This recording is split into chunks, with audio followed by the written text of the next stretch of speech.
1, 2, 3, 4, 5, 6, 7, 8, 9, 10, 11, 12, 13 people so far. Well, we'll probably pick some more up as we go along. Yeah, exactly. It's just nice to get done by noon, so because people people have busy schedules these days, you know. Yeah, well, and really busy because Raul's showing up at 1 o'clock to help me with the rough-in plumbing, so I can start putting the bathroom back together again instead of being an empty room. All right, everybody, we're here, and actually, we have 2 presentations today. I didn't put the second one on the deck yet. We'll start with the introductions as usual. I'm Jerry Glazer, and I drive a 2018 Leaf, which is not getting a lot of driving because I don't have a lot of places to go these days. So I keep charging it and running into Santa Rosa from time to time, and to Home Depot a lot because being bored and had to take the bathroom apart. Stan Ireland. We have a 2002 RAV4 EV with 114,000 miles on it. Okay. And our 2012, 72,000 miles on it or something like that. Okay, let me call off you do it, Alan. I'll call off the names in the order that I have them on the screen. Okay. You're next. Okay. Alan Soule, have a 2018, I think, Model 3 and a 2008 Roadster. Oh, you still have the Roadster? I do. Oh, wow. Okay. Mark. Yeah, Mark Brumbaugh. I have like Stan, I have a RAV4. Mine's a 2013 and it has 74,000 miles on it. Caleb. A microphone, Caleb. Yeah, Caleb Lander. I have a 2015 BMW i3 and a 1974 Volkswagen Super Beetle that's converted. And my wife has a Honda Odyssey. Tor, your microphone's off and your camera's off. Oh, yeah. Hey, 2017 Bolt EV, which I just learned we could extend our lease for another couple in 2-month increments. It's something new they're doing. So. All right, David. I'm Dave Heacock. I have a 1985 Avani that's been converted to electric, has about an 80-mile range. I just wanted to acknowledge everybody at Thunderstruck Motors. I was just watching here a couple days ago on one of the channels.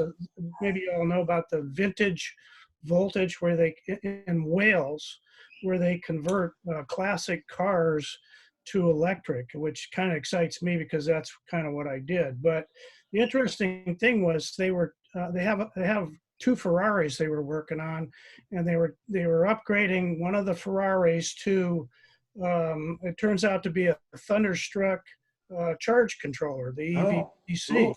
So in Wales, I mean, I thought, wow, that's pretty cool. So these guys at Thunderstruck, I really want to acknowledge them because they've helped me a lot. And they apparently are on the cutting edge with components in Ferraris in Wales. I'm going to jump here. Ken. Ken Cooper, I have a 2016 Tesla Model X that's sitting in the garage. All right. And Ray? 2018 Model S, which I don't drive anymore because of eye situation, but my daughter drives it and takes me where I want to go. Autopilot. Autopilot. Yeah, that's a very intelligent autopilot. Yeah. I don't know how many miles it's got on it. It's not getting many these days. And Ray, I have to congratulate you because my dad was virtually blind, couldn't react quickly, and couldn't hear, insisted he could continue driving. Finally talked him out about a year ago. I'm a better driver than my daughter, but she sees better than I do. Well, my father used to say this, well, your mother hears fine, but she can't see. And I can see okay, but I can't hear. So she tells me, if, we went like that. John.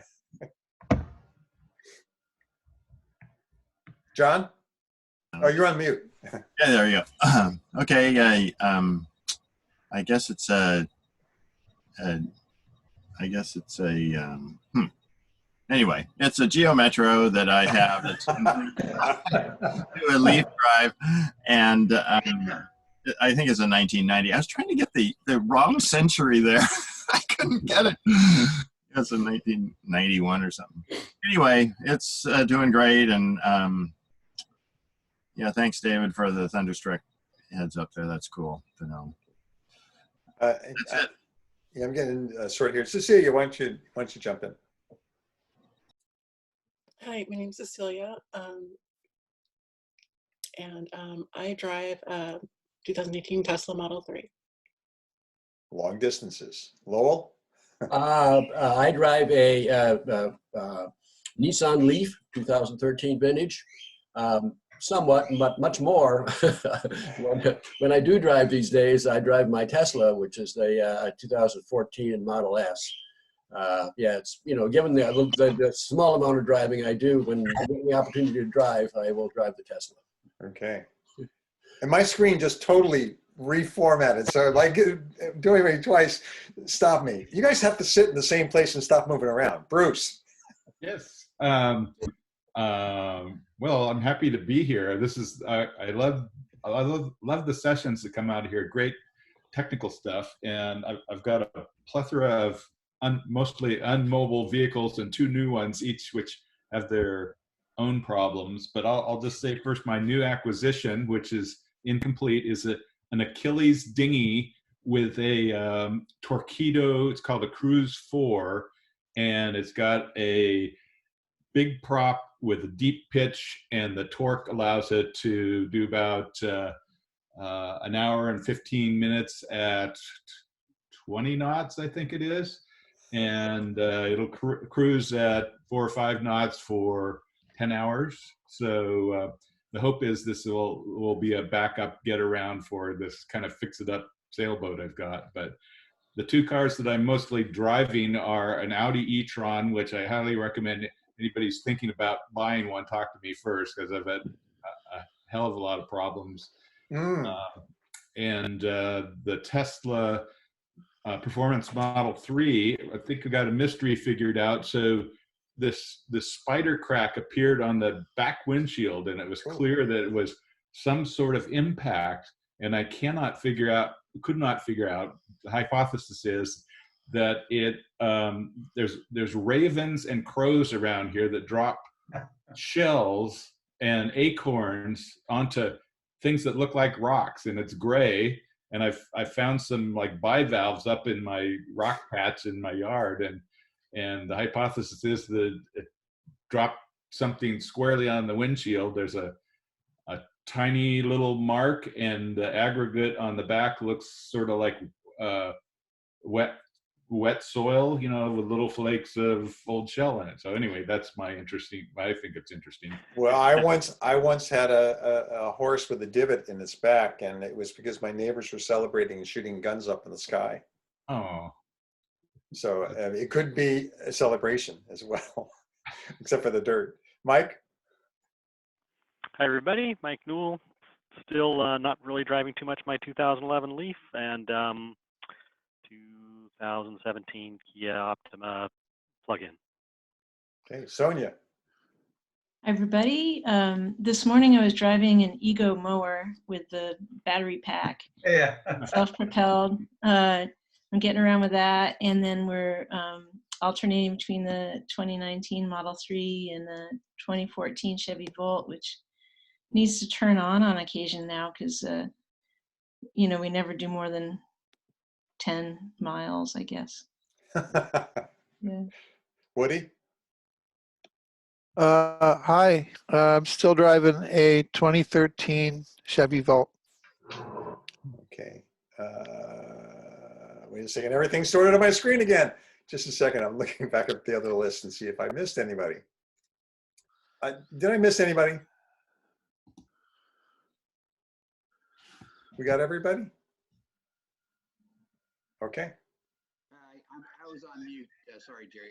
Al McLaughlin here. I got here late, so my. Oh, okay.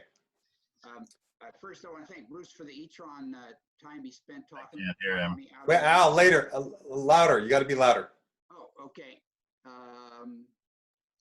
So I want to thank Bruce for the information on e-tron.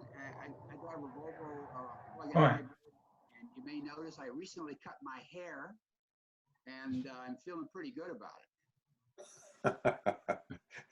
I've been shaving my head too, so. How's it looking back? Okay, I think that is everybody. I'm afraid I'm afraid to do that. Nobody would look at me.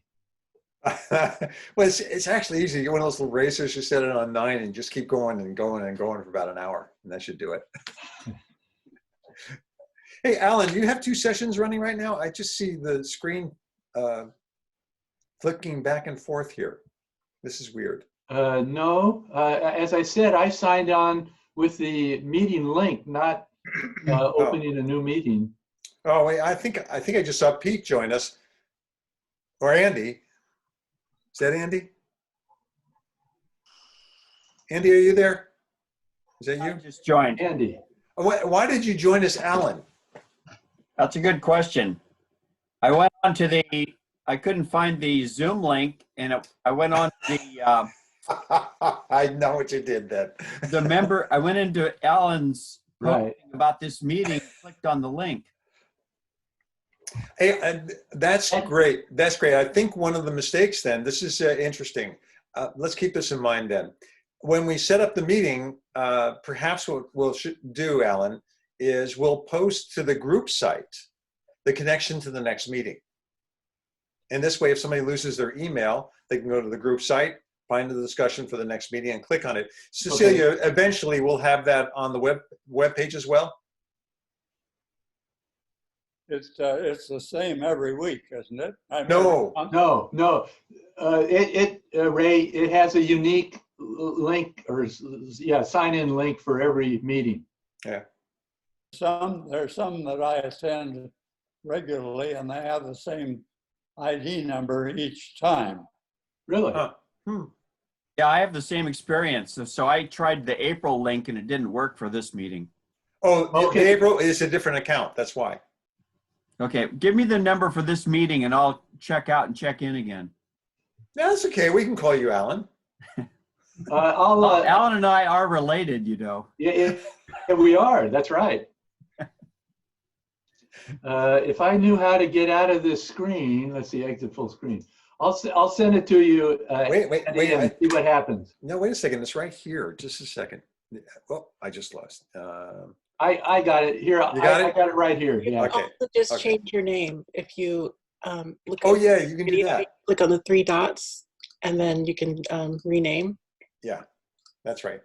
And in fact, that's why it says on the one block, Jerry Glazer host, because otherwise it would say Alan. Because I changed that myself. Just for Where's the the meeting. 3 dots? On the toolbar, which is either at the top or the bottom, it says more. Over your face. Oh, okay. Got it? Yep. Cecilia, if we put a link, if we put a posting on the group site, we could eventually put on the web page a link to that, and it says next meeting. You could click to it and we bring that up, or we could put it on the drive or whatever. Yeah, I think it would be good if it was tied to folks who had joined our group. I know that sometimes people might be able to find meeting links, and then that makes it easier for people to do Zoom bombings. Oh yeah, okay, good. Yeah, you're always thinking through this. That's great. Thank you. Okay, we got everybody. Chapter business. We still need a group to form for NBEAA press. I mean, basically, right now it's difficult, but eventually we probably want to do more outreach and the like, and having a group which is focused on that for the Earth Day that we didn't go to because there wasn't one, and we have Drive Electric Week coming up sometime in the fall. Perhaps they'll have one, but it would be nice if we could do more stuff as a club. I don't know how everybody else feels about that, but that's part of my reason for being active. How do other people feel? Well, and just along those lines, this this Zoom account that we're using right now is, thanks to Bruce, the club's Zoom account. It's and I'm going to get into something else a little bit later, but so you know, anytime, as long as there's not another NBEAA meeting going on through this Zoom account, people can use it for a meeting. Anybody else input on that? Okay, I'll go on to the next item here. Today, Alan, I don't know why you objected to this, but it basically says what I expected it would say. The NBEAA club group now has 150 different names in it. So notifications for the club go out to those 150 people. There's a group site. And I created a spreadsheet because I realized the admins have access to more data that I thought you guys might want, like the email addresses for members and stuff like that. And I figured that was okay for us to have so you could find other members and ask questions of them individually. Okay, the reason that I had a problem with it is that we are we are not an independent organization, we being the North Bay group. And so we are actually part of the EAA.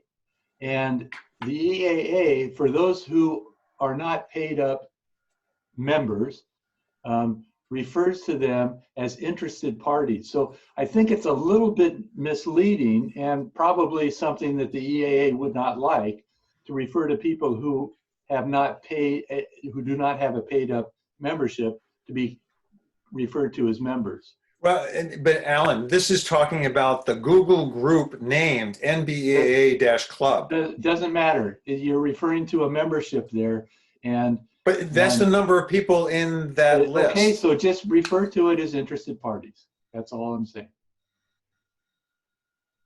That's all I'm saying. Let's talk offline about it, because I think we're talking about different things. No, we're not. We're not. If you can find another word, it's not interested parties. It's the people that are in the email group. Okay. All right. Let's talk about it later. All right. National Club, we've got 41 of our members belong to the NBEAA out of the 150 names. I don't know if everybody on the Zoom today is a member or not, but I hope so.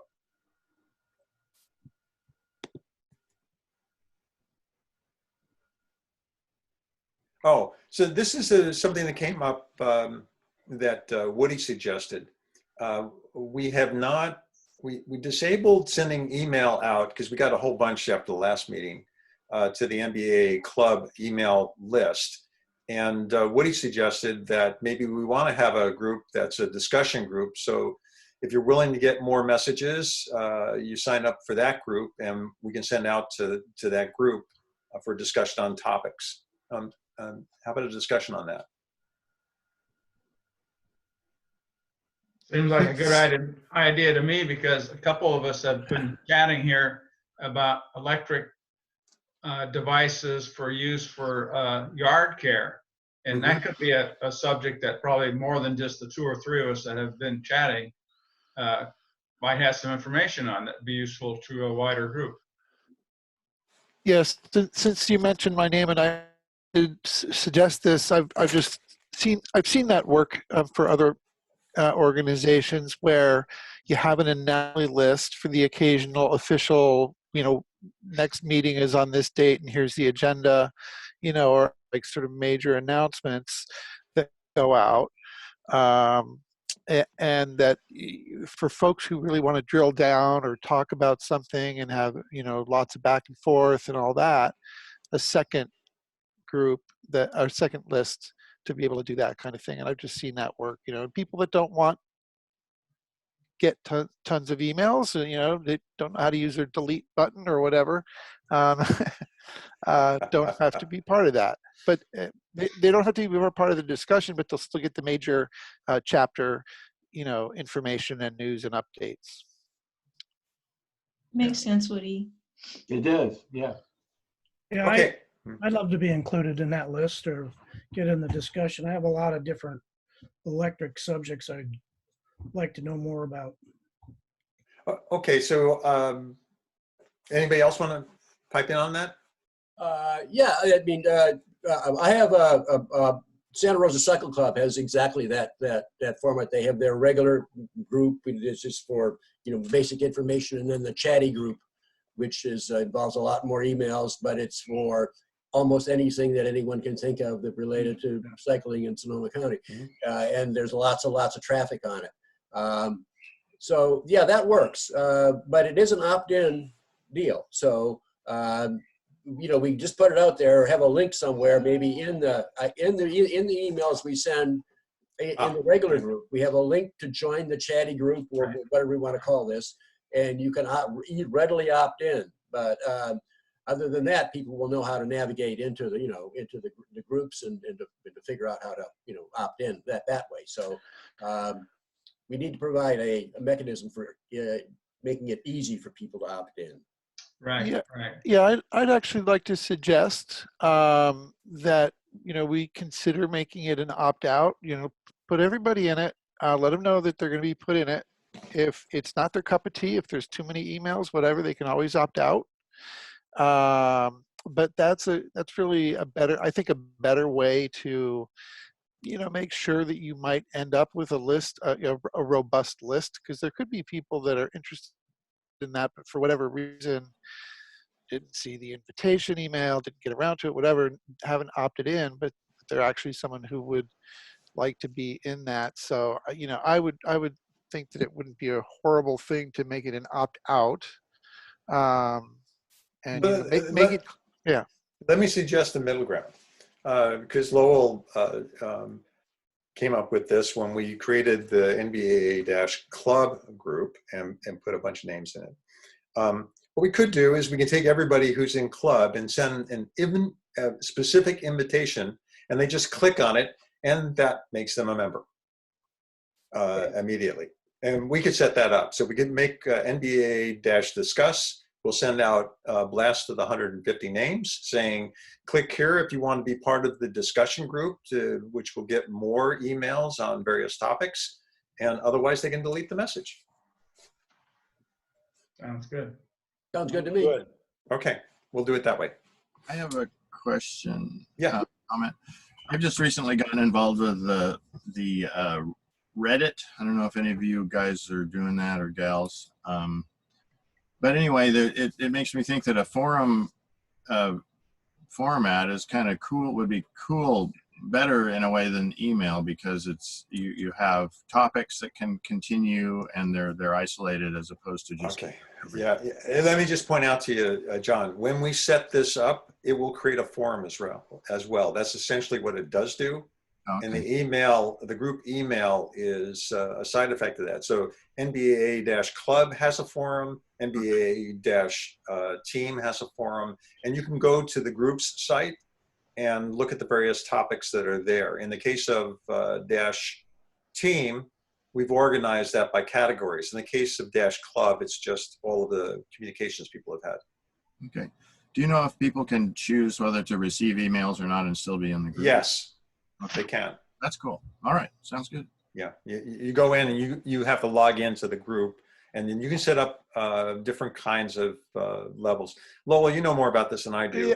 Yeah, no, and I do too. Yeah, there's all kinds of configuration options. You can set it for a daily digest, so you're not getting all the emails in that day, and you're just getting a single email that, you know, in any day that has all the emails from that day, and you can look at it or not.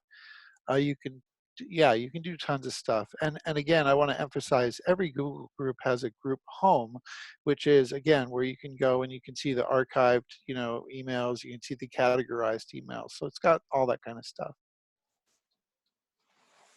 Okay. All right, next topic. Alan, this is you.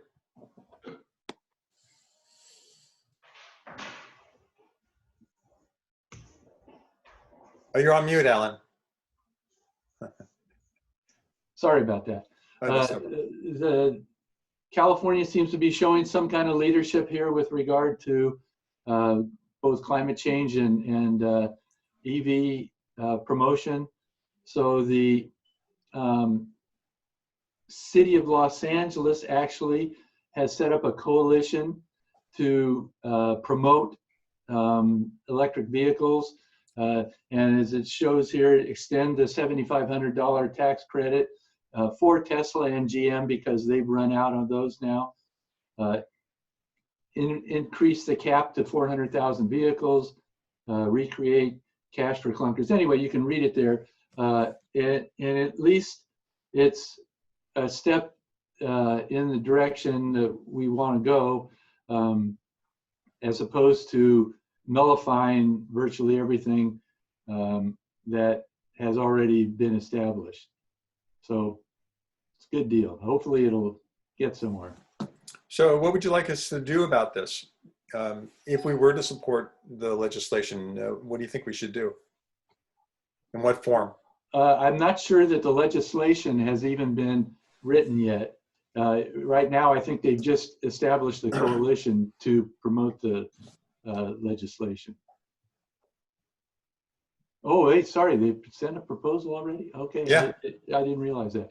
Yeah. Then send some kind of correspondence, email, letter, whatever, to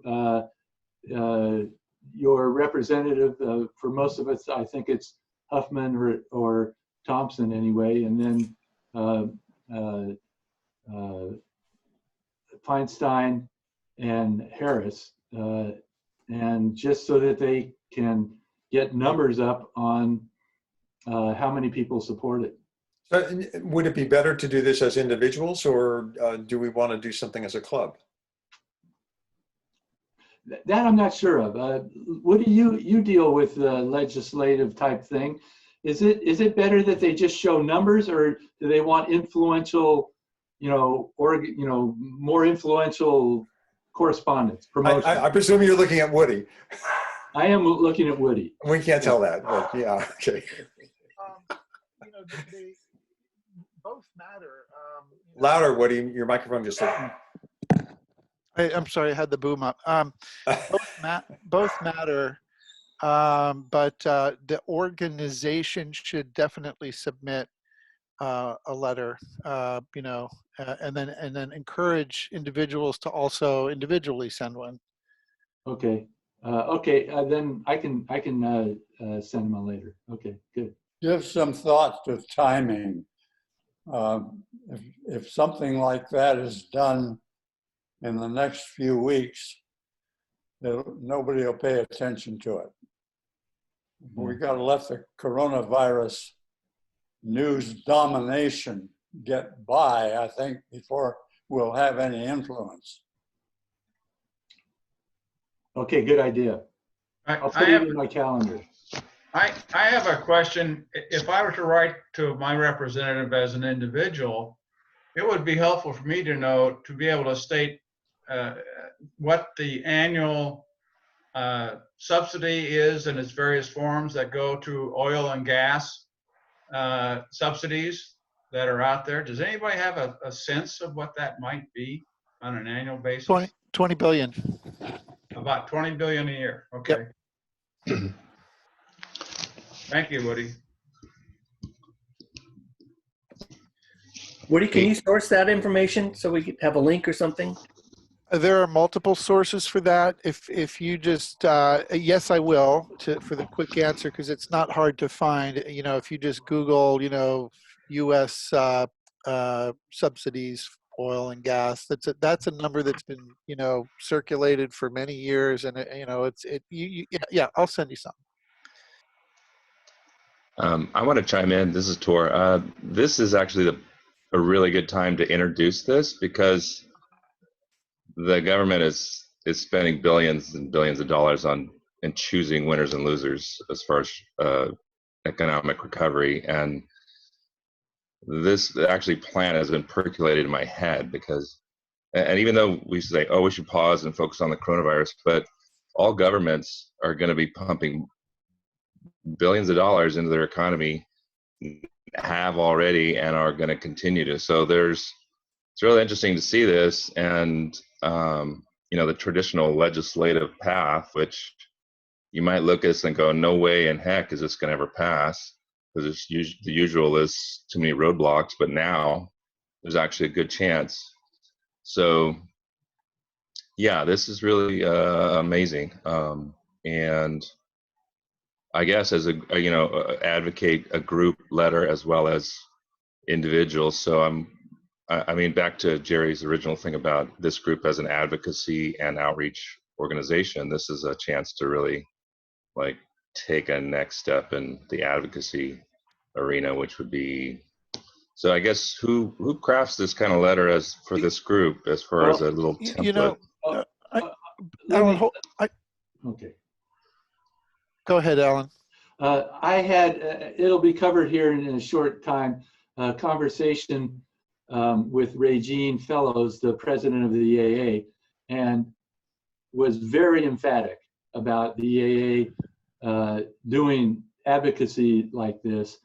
And she didn't indicate that the EAA was going to be doing much of that. She turned it over, whatever. She looks to the Plug in America for advocacy on legislation. So I guess the question then would be, because it was my question about coordinating with the EAA. So my question would then be, did she sort of give blessing for us to go ahead and do, our own advocacy if we so choose? Absolutely. She would have no problem with that. Good. Okay. Is there any discussion as to where they're going to get the 150 billion? Congress. They find money when they need to. Yeah. Yeah, they do.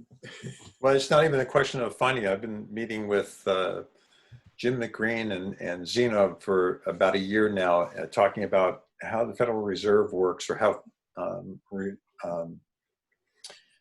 central banks work, and they can just make more money.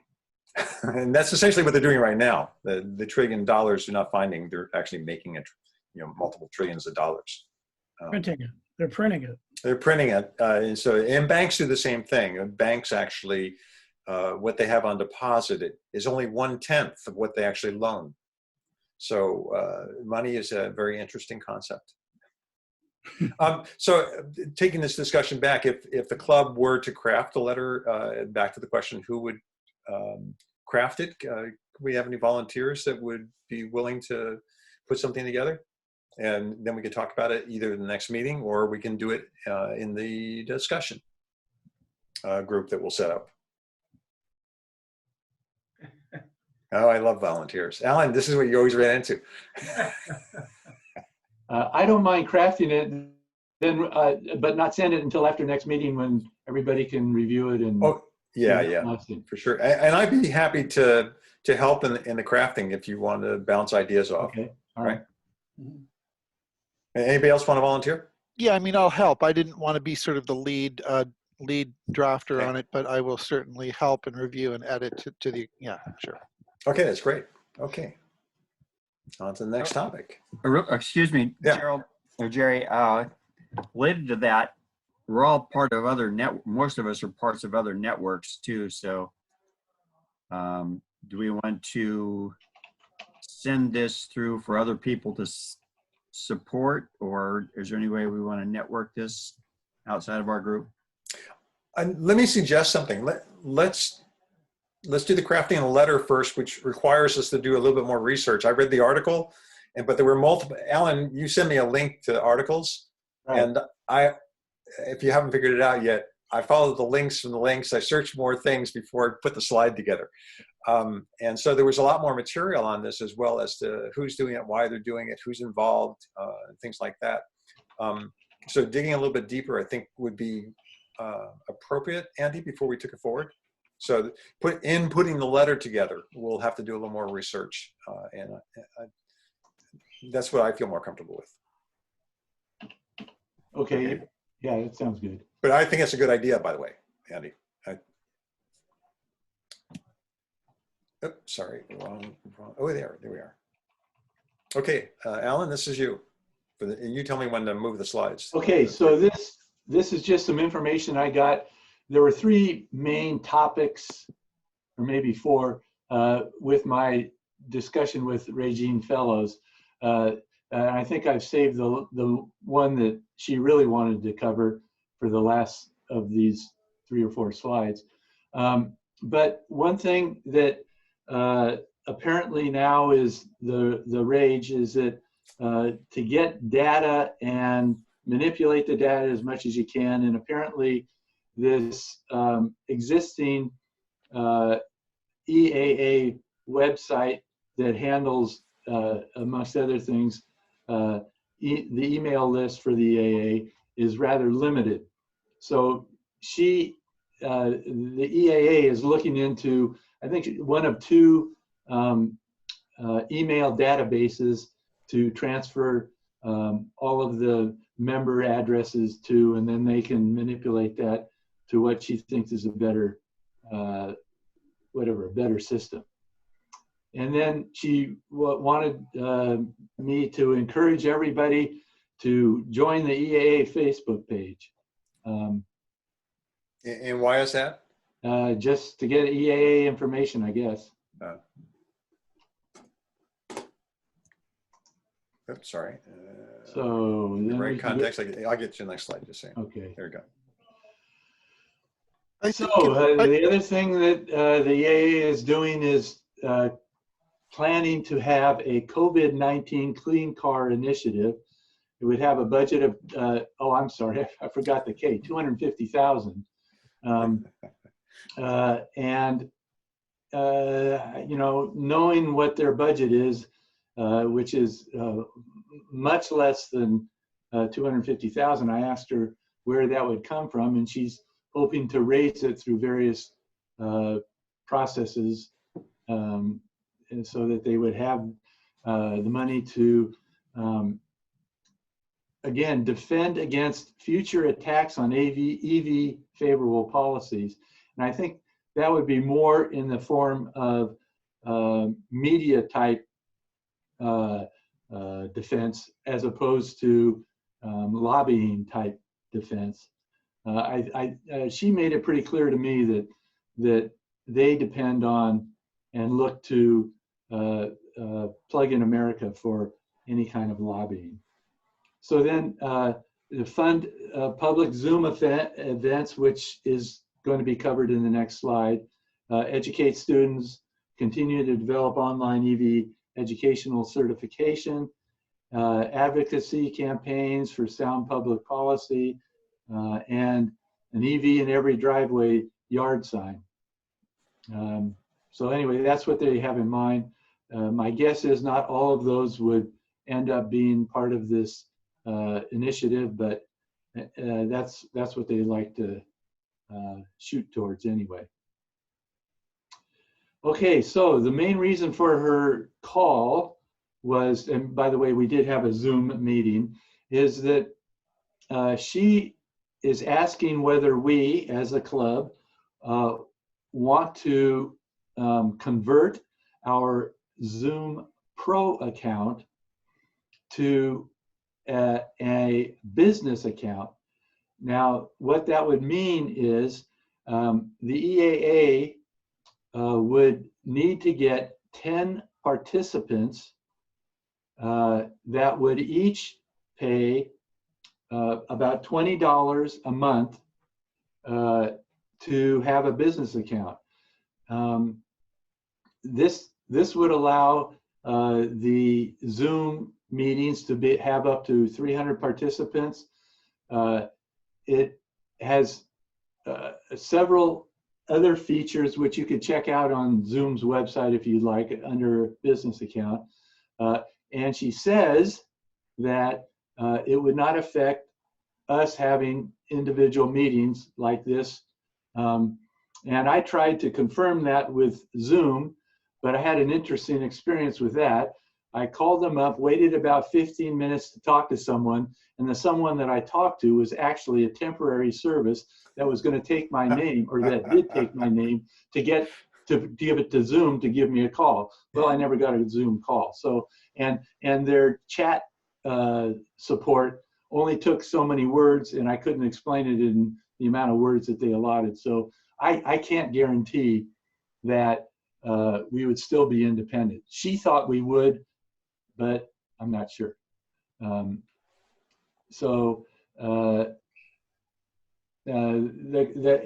that extra cost for joining the business account would be taken up by or covered by EAA. So it wouldn't cost us anymore. So I'd actually like to get just some feedback from people as to how they feel about that.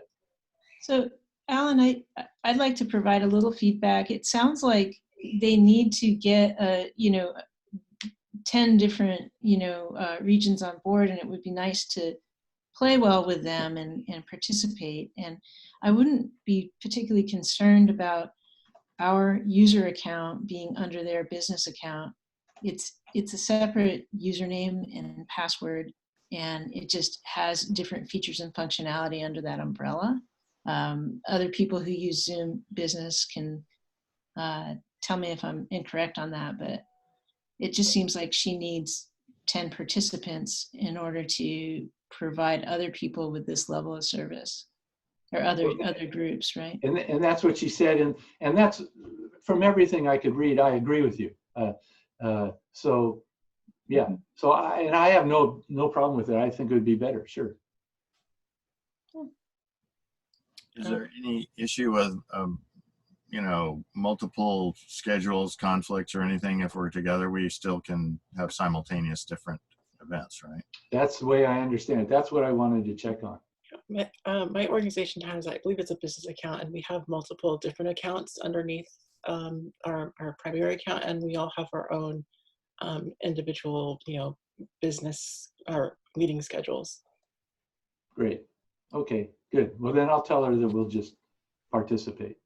Okay, and is that redundant with what we have from the donation from Bruce? No, it really wouldn't change anything.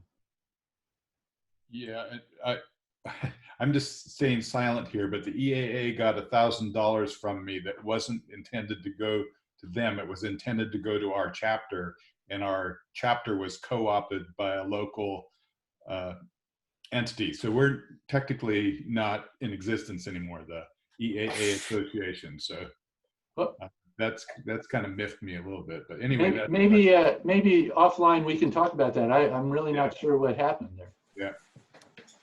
Okay. Okay. EV events and offers. Alan, you sent this one to me, I think. Did I? I'm not sure that I did. Oh, I'm sorry. No, this is me.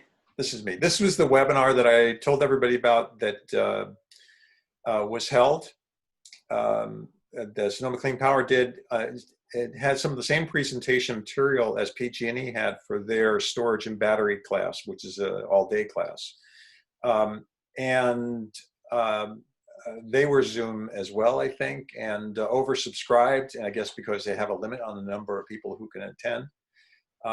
But they gave me the link for the video and the link for the presentation. And the presentation was by Chris Caldwell, who's a researcher who researches batteries and energy storage systems, primarily for residential.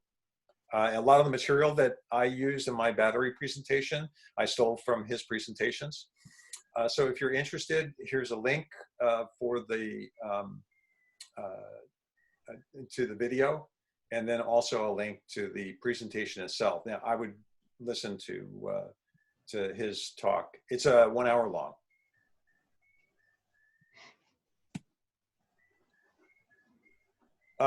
This one, you did send to me, Alan. Before we move on, I just wanted to chime in back on why to join EAA Facebook. And it's not necessarily so much to even use it and get information from it, but I think it helps them build their network. When more people like the page or friend the page and all that. So for them to expand their reach, it does help them, I think. So I just thank you for sending the link, Sonia. I think you sent it, and I just joined. Actually, it was Alan. Thanks, Alan. Okay. All right. So did I? Okay. I think so. Did I? Okay. Cecilia. Cecilia sent it in the chat section. No, but I meant with this next slide here. Oh, sorry. I'm not sure. But anyway, it looks like people who want to participate, I should say, the Sonoma Clean Power customers who want to participate in this SGIP program can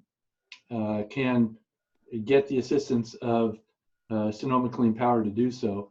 And I have to say, I had the assistance of Tesla, and it was very helpful because there's a lot of paperwork to fill out. And so it's nice to hear that Sonoma Clean Power will help out with that. So anyway, if you're interested in getting some batteries, then I would highly recommend that you get the assistance of Sonoma Clean Power to see if you can get get into the SGIP program. This came into my email. PG&E continues to give classes. Some of these I've taken already, and there's very few that I wouldn't recommend. They're all-day classes. It's too bad we have COVID, because if you go to the Energy Center, you get donuts and coffee along with the class. And they're not PG&E employees. This is industry experts or practical people who are doing installs. In some cases, it's been the folks who, for instance, do off-grid and up in Lake County and in Mendocino. And I learned a lot about air conditioning from this as well, things that were different than what I learned in school 40 years ago. So I created the links on here too. So each one of these, if you bring the presentation up, there's a link on it. It'll take you to register if you wanted to. News. CARB has pushed to increase the number of EV trucks, targeting 300,000 by 2035. Alan, did you send most of these to me? Did you send this to me? In which case, I'll let you do the pitch on it. But I think I did send that to you. Okay. Which again, it's nice. The state looks like it's taking some leadership roles and continuing with the climate change situation. So this is great. yeah, and I think the key part on this one is the ruling. This is very much like the 3% rule back in 97, 98. Manufacturers with 500 annual state sales are impacted by this. So this is the list of companies and providers that would have to be providing a percentage of vehicles. Yeah, it's all good. There's a new Chatham plug. Yeah, I think you sent this one too, Alan, or did I? I did. I just thought it was interesting that now we have added to the plethora of charging standards a new charging standard. In this case, Chatham is working with China's GBT system, and they've come up with what you see here. I'm not saying that the solution is a bad one and it won't work, but I just wish they could standardize one system. Well, in this one, as I did a little more research after you sent the first link, it's interesting for a couple of reasons. Number one is the connector itself is a little bit different. It makes a tighter connection. And so with higher and higher amperage, you've got to have no resistance between those connections. The second thing is with the high amperage, you need a thicker and thicker wire because the wires get hot. So this cable is liquid cooled and consequently is a thinner cable. Also a thing that Caleb and I got used to was when you get to the higher and higher amperage, the cables get a lot more expensive because copper is expensive. So it's a combination of the weight, whether you can move it, and how much it's going to cost you. And interestingly enough, just yesterday I read that the city of Shanghai, which is a large city, but still, they have a program to install 100,000 chargers. And I assume they're going to, several of them at least will be there fast charging. Caleb, you were going to pitch in? Yeah, I was going to say that the Tesla superchargers have had liquid-cooled cords for 4 or 5 years now because of this very issue, of heat generation and heavy cables. So the first site in the Bay Area was at the Computer History Museum to receive liquid-cooled cables. I'd love to see how that, well, I'll look it up, how they actually do that, Yeah. John? Yeah, I was just interested that, this casual thing about cooling the cables it's all nice, but it also represents an energy waste. So it's just kind of interesting to me that we want to have lighter cables, we want to charge more, but there's going to be a higher percentage of loss. Good point. Good point. Yeah.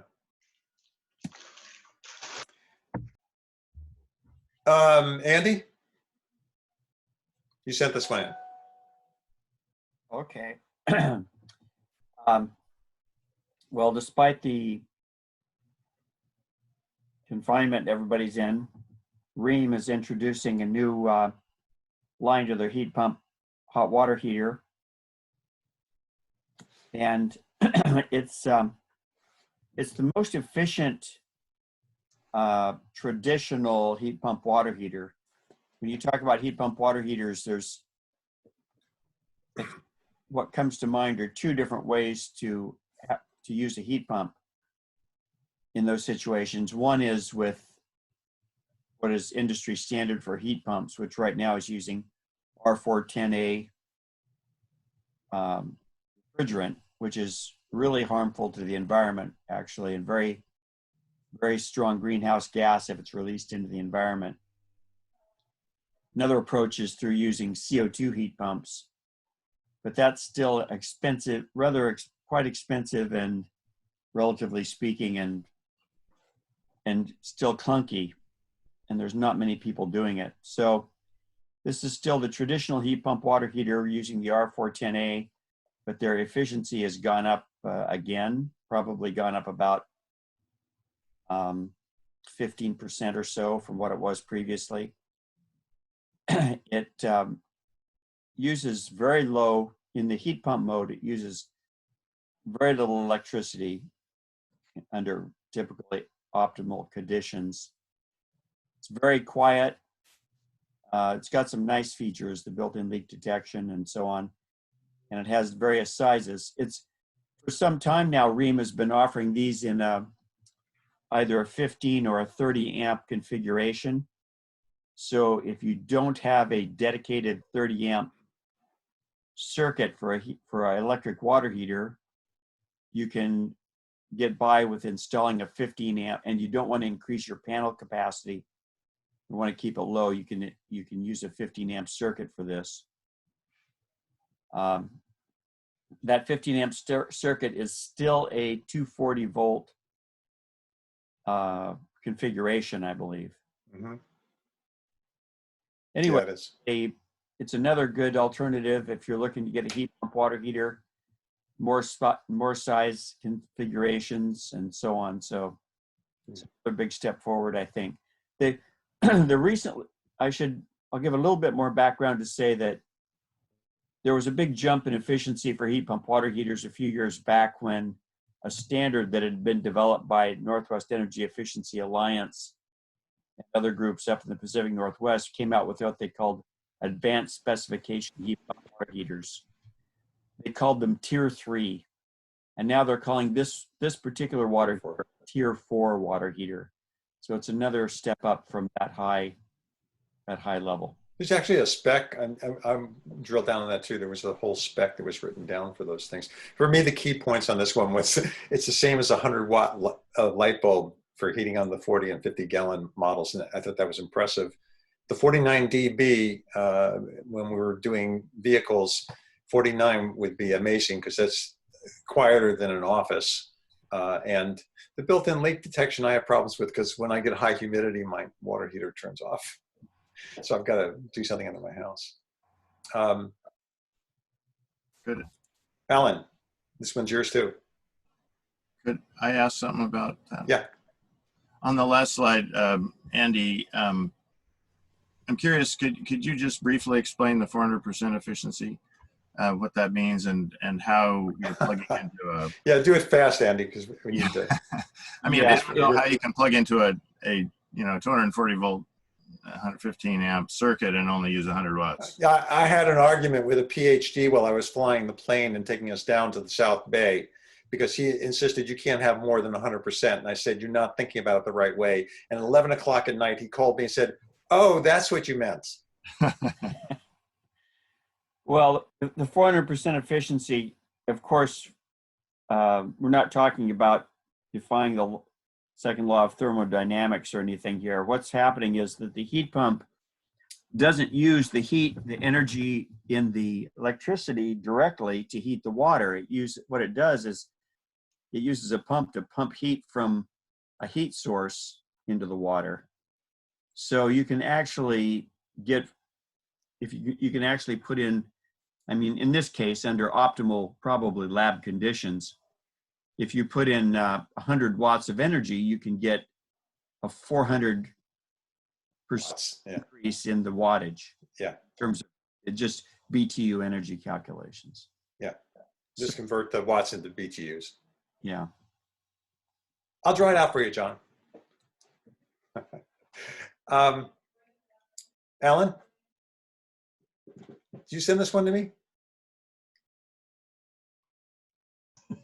Okay, so a study was done on Model 3 charging habits, and 3,900 cars, and they found that the EVs will charge twice as fast, which isn't a big surprise at DC fast chargers. And so I guess, it's just sort of nice to see that, people are analyzing what the needs for charging are from the EV community. And again, I just yesterday, it's actually that same article I read about Shanghai.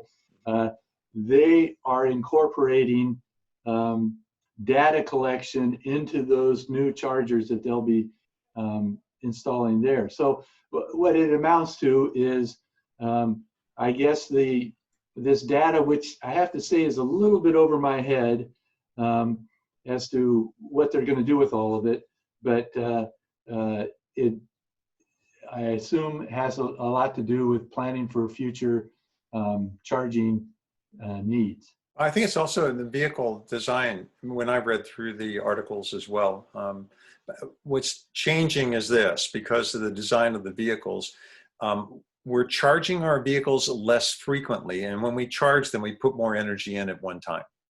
Right. Okay, and that's basically what's happening, because they charge faster. So a lot of people are just doing quick charges all the time. Or we have longer range, so we might drive for 2 or 3 days before we decide to go pump energy back into the car, whereas we used to always plug in all the time.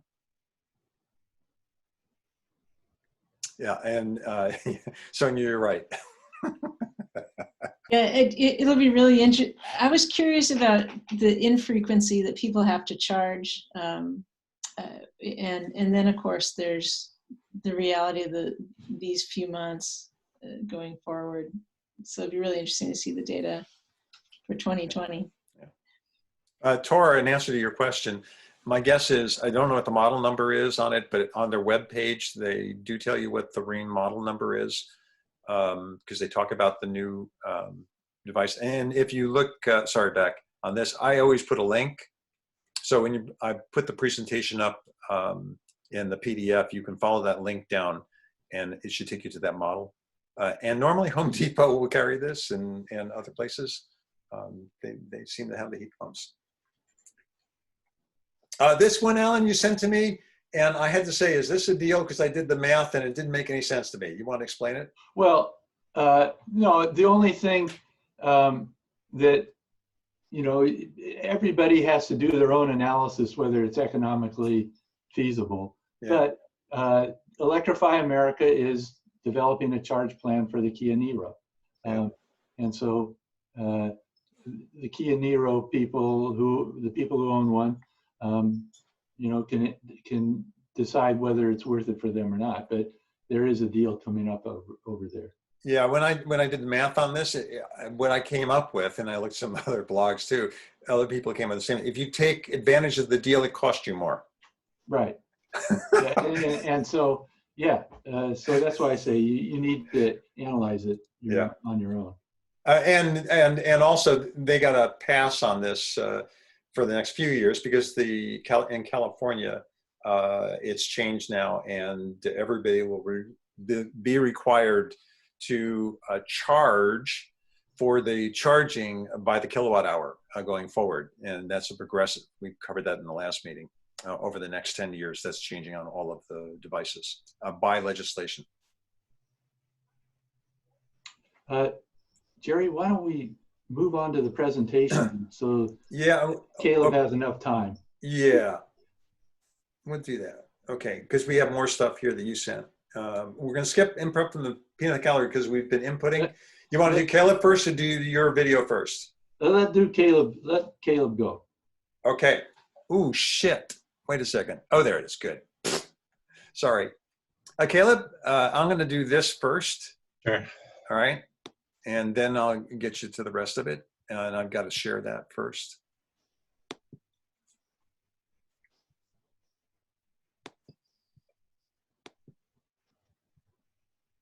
Wrong one. Just a second. Sorry.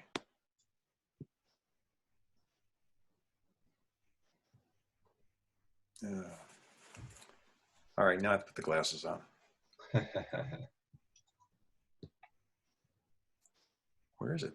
QuickTime comment video. Yeah, that's what I have. Okay, share that. That's not the one I'm seeing on my screen here. Oh, I see why. And come on. Oh.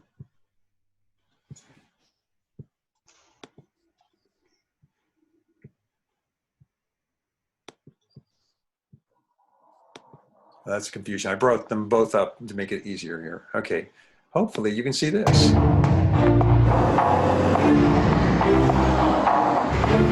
The commercial vehicle industry is undergoing a fundamental shift. With emissions regulations tightening and fleets seeking innovative ways to reduce fuel and maintenance costs, electrification is poised to transform the market. Everywhere you look, electrification is taking hold. Advancing a legacy of innovation, ConMet has supported industry partners for more than 50 years by designing, engineering, and manufacturing revolutionary technologies. ConMet is ready for the electric generation. The Preset Plus eHub, ConMet's latest innovation in e-mobility, harnesses wasted energy from braking and repurposes this energy to provide auxiliary power and decentralized vehicle propulsion in a lightweight package. With a flexible design, the eHub seamlessly integrates with different commercial vehicle configurations. Tractors or trailers, medium or heavy duty, there are many opportunities for application. The eHub captures regenerative braking power from the motor, stores the power as electricity in the high-capacity battery, and then shares that electricity with other parts of the vehicle. The power provided by ConMet's eHub helps to improve fuel efficiency, reduce brake maintenance, and reduce overall vehicle emissions, bringing value to vehicle owners mile after mile. With the first units hitting the road in 2019, the eHub is yet another measure of ConMet's commitment to go beyond, providing transformative technologies for an era of alternative power.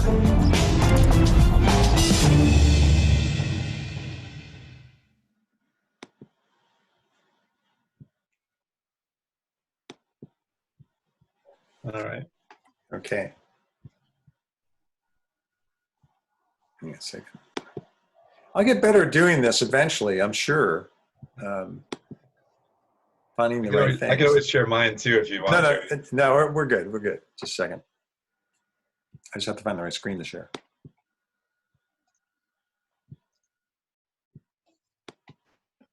Yeah, it was, I think it's bizarre. What did it just do?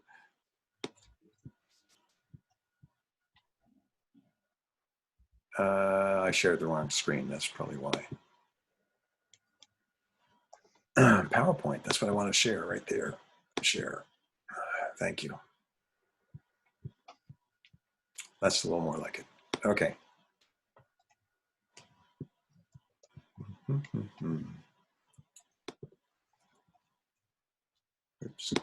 Yeah. Oh, there we go. I wonder if I can give you control because you probably want to push the button, don't you? Sure, I can do that. I'll request it. Okay. Okay, there you go. Okay. So oops, wait a second. Hang on a second. I have to approve something on my computer. Oh. No, it says I can control it now. Yeah, see if you can do it. Okay. So I'm going to present on the kind of the developments that I've been doing with ConMet. Now, ConMet is probably one of the companies that I don't know if has anybody ever heard of ConMet that's on the call today? Not until you interviewed with them. Yeah.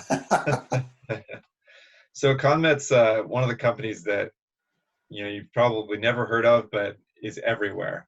So we're the #1 supplier of hubs for the Class 8 truck market. So essentially what that means is every tractor trailer truck that's on the road today has ConMet hubs on it. We're the #4 supplier to Daimler for the Cascadia and their other tractors. And we're 5th supplier by content for basically all other Class 8 trucks on the road in North America. We have a global footprint in China, and we're developing our presence in Europe right now. But we're on, I want to say 5 of the top 5 tractor manufacturers in China now as well. And that business started 4 years ago.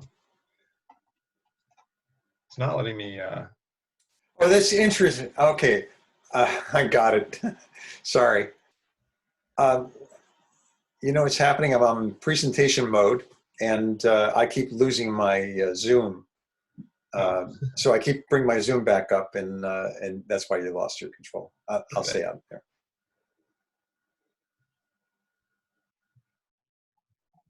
Oh, that's weird. Is this the one I sent you? Yeah.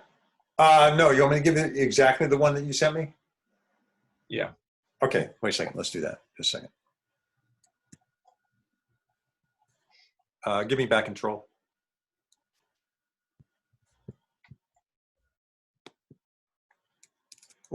I've spent a long time with Caleb on this. There we go. Yeah, I actually have it up if you just want me to share mine. Right, here we go. This should do it too. Just a second. There's your deck.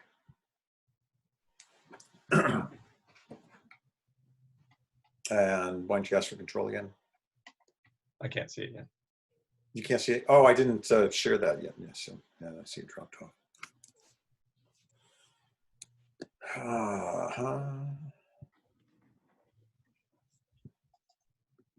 Good, now I just lost my cursor.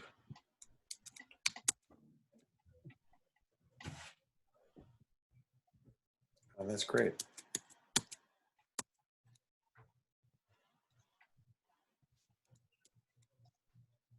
I just lost, oh, there we go, got it. Every once in a while on the Mac in this new operating system, you lose the cursor. I'd suggest that Caleb take the charge, but hold on. Okay, you got it. You see it now? Yep. All right, all reverse control.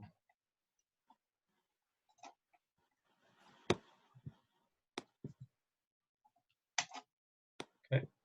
Okay, you got it. Yeah, you'll have to click through it. It's not letting me proceed with it. Okay. So basically, ConMet does a lot of other things. And so one of the big things that we do, so we do hubs. We also do high pressure and low pressure die cast and poured aluminum castings. So we do structural aluminum castings like cross members, frame pieces, brackets, pedals, all sorts of stuff. And then we have a plastics division that does internal components, external components. So we're doing, interior cabinets, we do dashboards, door panels. So, we have a lot of product that's out on the road today. And one of the one of the things that we're striving to put our technology into is moving towards the trends that are not only in commercial vehicles, but also in passenger cars. So following the trend of IoT. So we have a lot of connected sensor technology that we're developing right now, and electrification is the other big one that we're really focused on. We have another suite of kind of innovation developing, but those are the two big ones. So the electrification side, my focus over the last 2 years has been to develop the stored energy for use on the vehicle, as well as provide some level of propulsion. Next slide, or click. Okay. So the things that are. Hey Caleb, one of the things you might do is you've got your background up. Your sound is breaking up a little bit. If you drop the background from your Zoom, you get more bandwidth.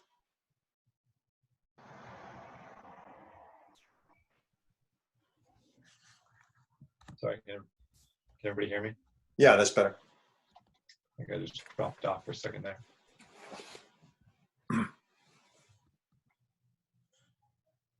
All right, so rather than having a lot of long haul trucks that are running across the country and doing very dedicated routes where they're leaving the Midwest and they're just like going out everywhere and dropping large loads off, we're seeing a lot more this hub and spoke model where you've got these large distribution centers and you're having more medium duty trucks or class 7 trucks, which would be still like a tractor trailer, but on a smaller scale. And so you're seeing a lot more of that. And so, the electrification of that sector is becoming a lot easier, even with existing technology. It's always been about how much energy can you store on a large truck to, really meet the mission of that vehicle.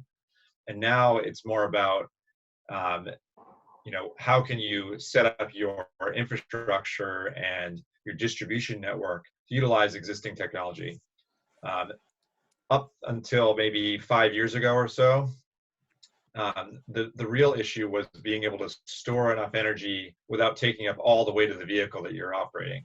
So the battery economics have been shifting, as everybody knows, to increase energy density as well as reduce cost. So the cost has come down 80% over the last 10 years. So that's pretty significant. And then the energy density itself has gone up significantly, so more than doubling. So we're at a position where you can actually put enough energy on a commercial vehicle now to operate it and still meet the economic mission of moving your goods. Whereas in the past, it's not been economically feasible. So now we actually have the ability to do this without losing money, which is kind of a cool option. Wow. Hey, see if you can get control again. I think I fixed that. Okay.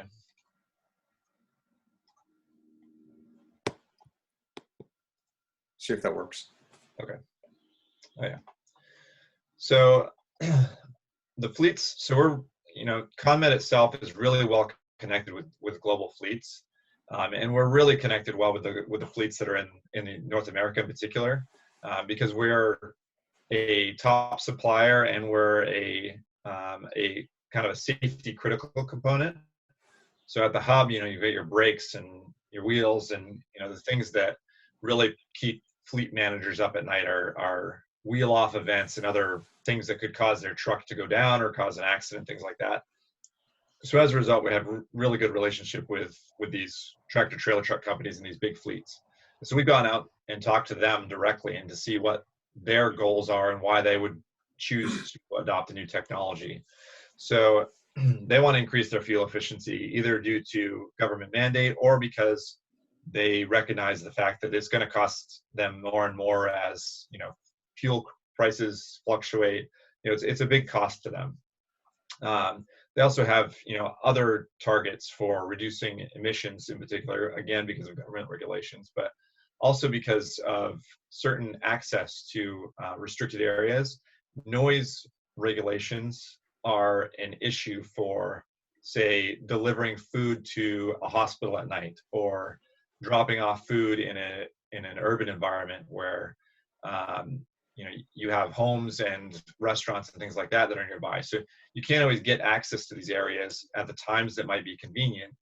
because you're noisy equipment. So, you know, diesel generators and diesel trucks, they're loud and obnoxious and they stink. So they're looking, you know, fleets are looking to alternatives to be able to gain access outside of their normal times to be able to operate more efficiently, but also operate outside of like rush hour and, you know, get into areas where they simply just can't get to now.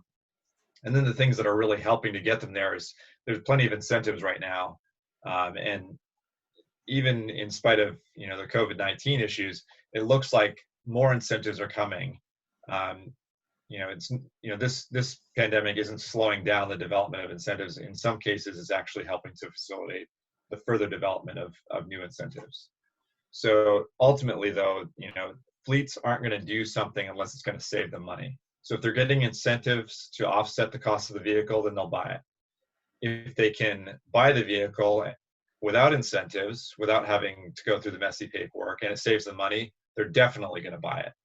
So, you know, our goal from the perspective of ConMet is to produce a product that is, you know, they can acquire without incentives that still saves them money, because that's kind of the best scenario, where they can reap all the benefits of the, you know, regulatory goals without having to do any paperwork, and still be able to come out on top with their dollars and cents at the end of the day. So the options they have to them today, you know, the diesel truck is pretty standard. I mean, that's been around a long time. And then we have hopes of seeing some electric vehicles come out on the road soon that are available. I mean, you have some prototypes out there right now. Tesla's got a few running around in their own fleet. Really the closest vehicles that have actually been put into fleet usage is from Daimler. So Daimler has their e-Cascadia that's running. So that's a full battery electric vehicle. They say it gets 200 plus miles to a charge. Realistically, they're looking at about 180 miles to a charge right now. They can run the full 80,000 pound load though, which is really impressive. So they're putting technology in the field that can do the job that it needs to do, with really key customers that are able to operate them in the specific environments which work best for them. So it's really interesting. I've had a chance to actually walk through that truck and walk through their prototyping facility, which happens to be right across the river in Portland from where I am now. And their development strategy on that truck is pretty neat in that they were fast to just put a prototype together. They used a lot of partner technology to do that, but they got it out on the road and they're testing it. So they have 26 e-Cascadias that are running on the road today. So, you know, they're looking at deploying a kind of production-ready vehicle next year, probably the end of next year, depending on how their development cycle goes. And it's not going to look anything like the truck that they put out today, but they needed something on the road to get data, which is really critical. And that's kind of the missing piece to a lot of these developments, is the data to understand what these specific commercial vehicles need to do in the field and how their customers use them. Because what you gather for information by talking to your customers turns out to be not very accurate to what they actually do with the trucks. So that's, I mean, Jerry and I know a lot about this from our time with Motive, but you know, it's what people think that they do with their vehicles is rarely what they actually do. So the data collection is critical. So the other options out there, you know, we're looking at hydrogen. I'm not a huge supporter of the hydrogen future for a number of reasons. I think it has its place in very specific areas, maybe air travel, maybe on really long haul applications, but I'm not even convinced of that. But the battery electric side seems to be, you know, the one with the most opportunity moving forward. And then there's other technology for tractor trailer trucks to reduce emissions. Most tractors run some sort of APU right now, and typically those are diesel powered. So moving those to a battery option, kind of like a power wall for your tractor trailer truck. Accessory power unit. Yeah, exactly. Yeah. And then there's the solar options. So there's solar for the truck, there's solar for the trailer, they put a lot of solar on tractor trailer trucks now. There's an interesting one where I won't go into much detail in it, but NBEAA has a solar powered refrigerated trailer. It's a 53-foot trailer. They fit, I don't know, about 7 kilowatts on top of that trailer. Wow. And it's good enough to add about about 2 hours of actual runtime to the system. So they have to carry a massive battery on that trailer in order to make their solar trailer feasible. And effectively what they're doing is they're charging that trailer overnight and then using solar to extend its operation through the day in ideal locations. So you can run that thing for a few hours in Arizona, but you take it up to northern Michigan and you're not going to get much out of it at all. And then there's obviously the regenerative braking e-motor version, which I'd like to dive into a little bit more. So what ConMet's done is we've approached it in a little bit different way. So rather than using a typical e-axle or a central drive motor, we decided our core technology is hubs. So we manufacture this hub here in the front. So it's a Class 8 hub. It's designed to run on a 20,000-pound axle. So we're not talking about light duty applications here. This is a true hub and axle that you would put on a full Class 8 truck. So that's 80,000 pounds or more. And then we have integrated a motor in the center here, and we have a full foundation brake. Now, due to regulations, we can't run regenerative braking as the primary braking source, and we can't run a reduced brake to account for regenerative braking. You have to be able to stop the full load of a tractor trailer truck with its foundation brakes without the use of any regenerative braking. It also counts towards engine braking. So if you have a retarder or something like that on a diesel engine, you can't count that when you do your emergency braking stops. So you have to have a full foundation brake regardless of whatever your power source or other reduction systems may be. Does that engage at the same time as the regen braking, or is it delayed a little bit so the regen gets a chance to? It's delayed out of pure just design nature. So Class 8 trucks typically operate a pneumatic braking system. Mm-hmm. So as a result, the speed at which they react is much slower than the electric motor that we have incorporated. So the motor reacts in a matter of, I don't know, I think it's 10 to 15 milliseconds, something like that. The pneumatic braking system can take up to 70 milliseconds to engage. And due to just the design and there's slack adjusters, there's ways to, you have to keep a gap between the friction material and the actual brake itself. So that time can be extended or adjusted based on configuration. So you're always going to regen before your brakes engage. So, Caleb, could I ask a question here? Sure. Historically, hasn't a wheel motor been heavy enough to cause problems with the tire itself? And so if that's the case, is this that light that it's not that the tires can handle it okay? Absolutely. Yeah, that's a great question. So yeah, historically, suspension dynamics in particular, and obviously wheel dynamics as a result, have been impaired by having an in-wheel motor because of the weight. Just to give you a consideration, this brake drum that's over the motor itself is more than twice the weight of the motor itself. So the motor is, honestly, the motor is about 36 kilograms. So this brake drum is probably pushing 100. Wow.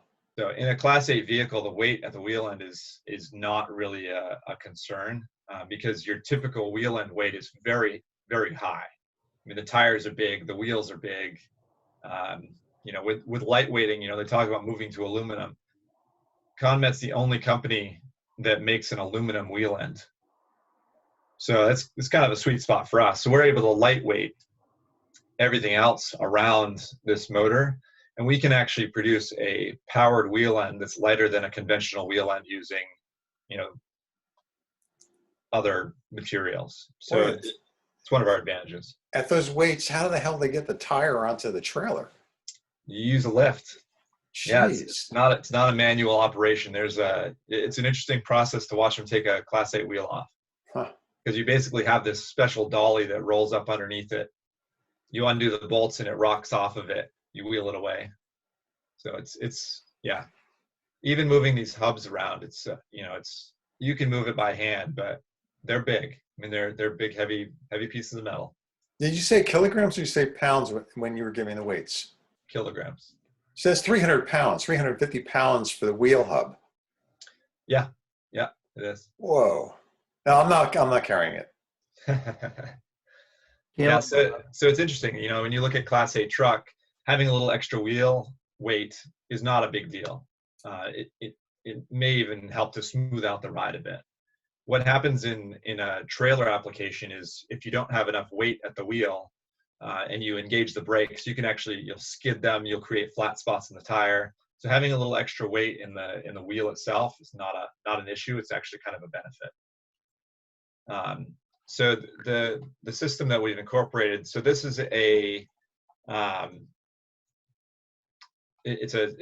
they're all standard size. Just to give you perspective on dimensions, this brake drum is an 18-inch by 7. So the dimension across the shoe here is 7 inches, and it's an 18-inch diameter. So it's pretty big. So the motor itself is nested right behind the hub, and what we've done is one of the challenges with an in-wheel motor has historically also been the ability to support that motor in dynamic motion. So you've got a bearing set that runs around the center, and then you've got this really large diameter rotor where you have to maintain an air gap, and that air gap is not very big. So with the twisting and the torque application, you don't want to bend the two halves, the stator and the rotor of this assembly, because you'll run them into each other and you'll have scraping of seals, and then you'll have damage to the rotor of the stator, and that leads to obviously premature failure. So what we've done instead, due to the severe load that you sustain with a Class 8 truck, we support the full load of the vehicle through the bearing set within our hub, which is already precision designed for Class 8 application. And we actually use a pin design where we slip the pin in through the drum. Let me see if I can get so you can see that down here, you can actually see the drum has holes to interface with the motor. So it's actually kind of a slip fit. So it gives a little bit of an opportunity for motion. So the bearing set within the motor only supports the motor itself and its own torque application. There's no other forces causing it to torque due to the weight of the vehicle. So it's kind of an innovative design that we use to put this into place in a Class 8 vehicle, where the motor itself is basically just spinning freely, except for when it's applying torque.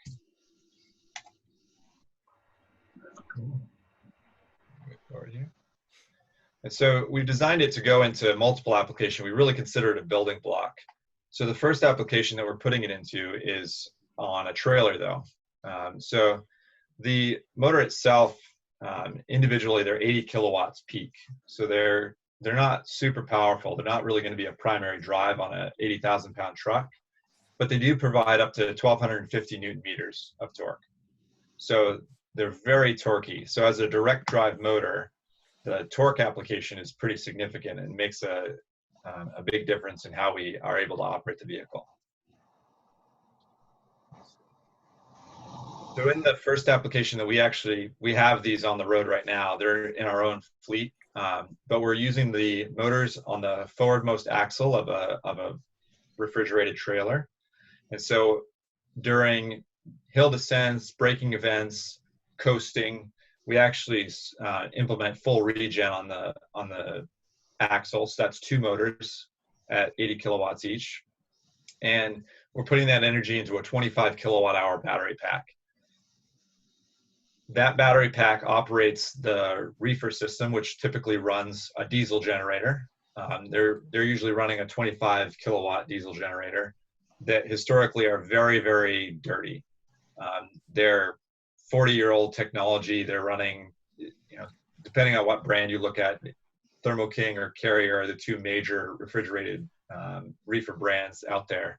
They're typically running something of a, it's a 4-stroke tractor motor, essentially, something like a Kubota or similar. And so when they run those, even if they're cycling fans inside the reefer system just to circulate the cold air, they have a specific duty cycle they need to run that motor for in order to ensure that it doesn't have sludging and other issues. So they'll start it up and they run it for about 7 minutes typically, even if they just have to run the fans for 2. So they'll run that diesel motor periodically throughout the day. With our system, we're running it off of what would normally be a shore power plug, so like a 460 volt 3-phase. And when the fans come on, they come on, they go off. They're only using the energy they need when they need it. So, our battery is able to provide the full duty cycle of that reefer up. That reefer runs up to 20 kilowatts during like a startup phase to run the compressor, run all the fans. And so we are supporting that fully from our battery. And then throughout the daily use cycle, the urban run trailer would have enough stopping events, enough decelerations in its normal duty cycle without having to draw any power from the tractor itself to keep that reefer running all day long. The other option and the other opportunity we have is if you generate enough energy through the day, you can actually provide additional propulsion to the vehicle. So we can divert energy back to the motors and provide some torque assist for startup, for hills, for low speed operations. In our development units, we're actually able to drive the truck with the motors alone. So we don't typically fully load our trailer when we're doing our testing, but even with a 30,000 pound combination, we're able to get the truck up to 5, almost 10 miles per hour just using the electric motors without using the diesel at all in the tractor. So a question on that. That means that you have to electrically control the motor so that when you have active braking, it's engaged, and when you have active acceleration or a forward motion, it's engaged. But if you're coasting, it turns off. So we have a couple different settings that you can engage depending on what your goal is. We typically don't allow coasting. We'll engage regen during a coasting, what would normally be coasting. But because of the mass of the vehicle, you can roll a fair distance before you're really slowing down to the point where you'd want to re-engage the engine. Well, let me focus that with what I was concerned about. You're driving down the highway. Mm-hmm. Is the motor engaged at that point, in which case it might be working in regen against you, or what does it do? No. So when you're on the accelerator, it's not going to regen. Okay. So it'll be either freewheeling or providing propulsion if there's a need for it. How does it know there's a need for propulsion? We actually have a CAN bridge, a wireless CAN bridge with the tractor, and the tractor outputs a ton of information, and one of those is its efficiency, and it'll also output its duty cycle. So you can actually see if it's running really inefficient, and based on kind of our own learning, we'll engage based on whether we believe it's going up a hill or not. So we're also looking at accelerometers, and we haven't implemented it yet, but we have a really what would equate to a pitch sensor. Okay. So one of the things that we have tried in daily operation is if you were to run what they call a dry van, which is basically a trailer that's just a box van, just a box trailer, and run this system as a propulsion only assist, we've actually been able to achieve in excess of 24% fuel savings on the tractor itself by providing propulsion throughout the daily duty cycle. So it's pretty significant savings to the tractor itself in terms of fuel economy. And then, at some point when that tractor is electric, it's also going to provide the additional benefit of not having diesel on the trailer side, and also by providing additional traction where normally you wouldn't have traction. So there's kind of a lot of interesting opportunities to this system being on the trailer side. You know, obviously eliminating diesel and fuel is the most significant one today. Caleb, could you please say whether or not pneumatic systems, are there any pneumatic regen? I don't know anything about truck braking. But previously, did pneumatic offer any regenerative or energy storage? And how does this compare with that, if it did? Yeah, so the pneumatic systems, there have been some hybrid systems that were pneumatic. They're typically engine side systems. They're really inefficient and they tended to be relatively high maintenance. And so most, well, nobody makes them now. I would say that the pneumatic systems that were around were not a significant benefit to the cost that they went into the truck on. So nowadays, the pneumatics that run on the tractors are all diesel-based compressors. So they're actually pretty heavy duty. I mean, they're 20, 30, 40 horsepower drains on the actual diesel engine to run the pneumatic system. And there's no real regen system for that. That's you can regen through the motor itself, but they're not that effective. So with this system being off tractor, there are some hybrid systems on the tractor side that are electric hybrids. This one actually has a fair amount more power capabilities than what you would typically find on the tractor side.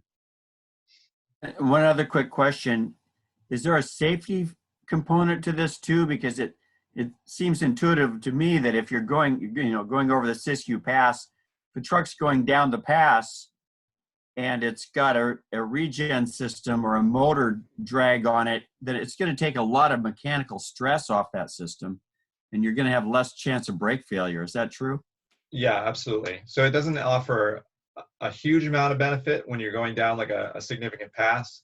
One of the big things because we don't have what I would consider a brake resistor or some other system to offset the energy that's being taken on and distributed. Once our battery pack is full, we actually have to enter into kind of a zero torque mode. Yeah, I was going to ask that. Yeah, we have tested a brake resistor, but the heat that you have to put out is pretty significant. And that system alone, I mean, we could have just put the fans on from that system and put off as much energy as as the resistors use. So it's a cost really that we have to decide whether it's worth it or not. You got to put a high-speed windmill on top of that truck and run it. Well, yeah, right. Yeah, I remember what David used to tell us with trains, they just put a heater on the top, and when they want to slow down, they just generate heat off the heater. They don't use a resistor. I mean, it really is a resistor, but it is, yeah. So we actually have in one of our prototype builds, we actually have a brake resistor from a train. Yeah, okay. That we never implemented, but it's kind of one of those things that we've considered doing. Part of our sister companies, so ConMed is part of Amstead, and Amstead has several other companies. One of them is Amstead Rail, and so we were able to leverage some of their technology and look at what they had for connections. And so the brake resistors they use on those trains are pretty beefy, but it was also costly and complex. Yeah. So we're trying to get this to be the economy version of an electric drive system for a tractor trailer truck. Hey, Caleb, I have a question.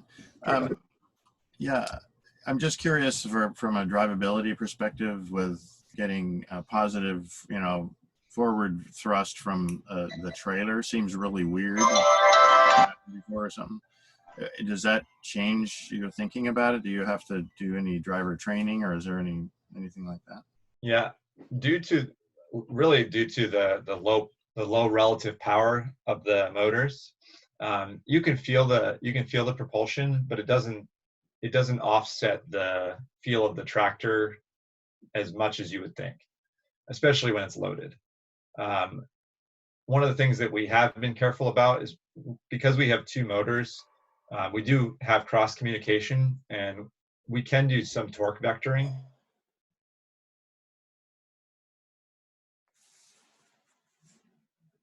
Because that certainly could disrupt the dynamic of the trailer. You know, there's anti-jackknifing technology out there today that's, I mean, it's effectively ABS for trailers, but because we're operating in that same space, we need to ensure that we're operating at the same safety level. So, you know, introducing a new jackknifing problem is certainly far from our intent. So we're looking at that sort of angle. Again, with a low relative power compared to the rest of the system, it's not as big of a concern right now unless you're on really slippery surfaces. But we do have some traction control and some dynamic monitoring in there to ensure that we're not disrupting the dynamics of the trailer. But from a driver training perspective, I would say the really good drivers may not get the greatest benefit from the trailer system because of what signals we typically look at. And we're adjusting that methodology as we do more testing with more real drivers. But our in-house test driver, he's been testing prototypes and development units for, excuse me, for Daimler and for other major truck companies for 30 years. And so he downshifts even in the automatics. And whenever he does that, he doesn't take advantage of the regenerative braking because he's using the engine brakes to slow the vehicle down. And so we've had to retrain him to be less of a good driver in order to take advantage of the regenerative braking opportunity he has within the trailer. But beyond that, we really expect everybody to drive it the way they would drive their trucks normally.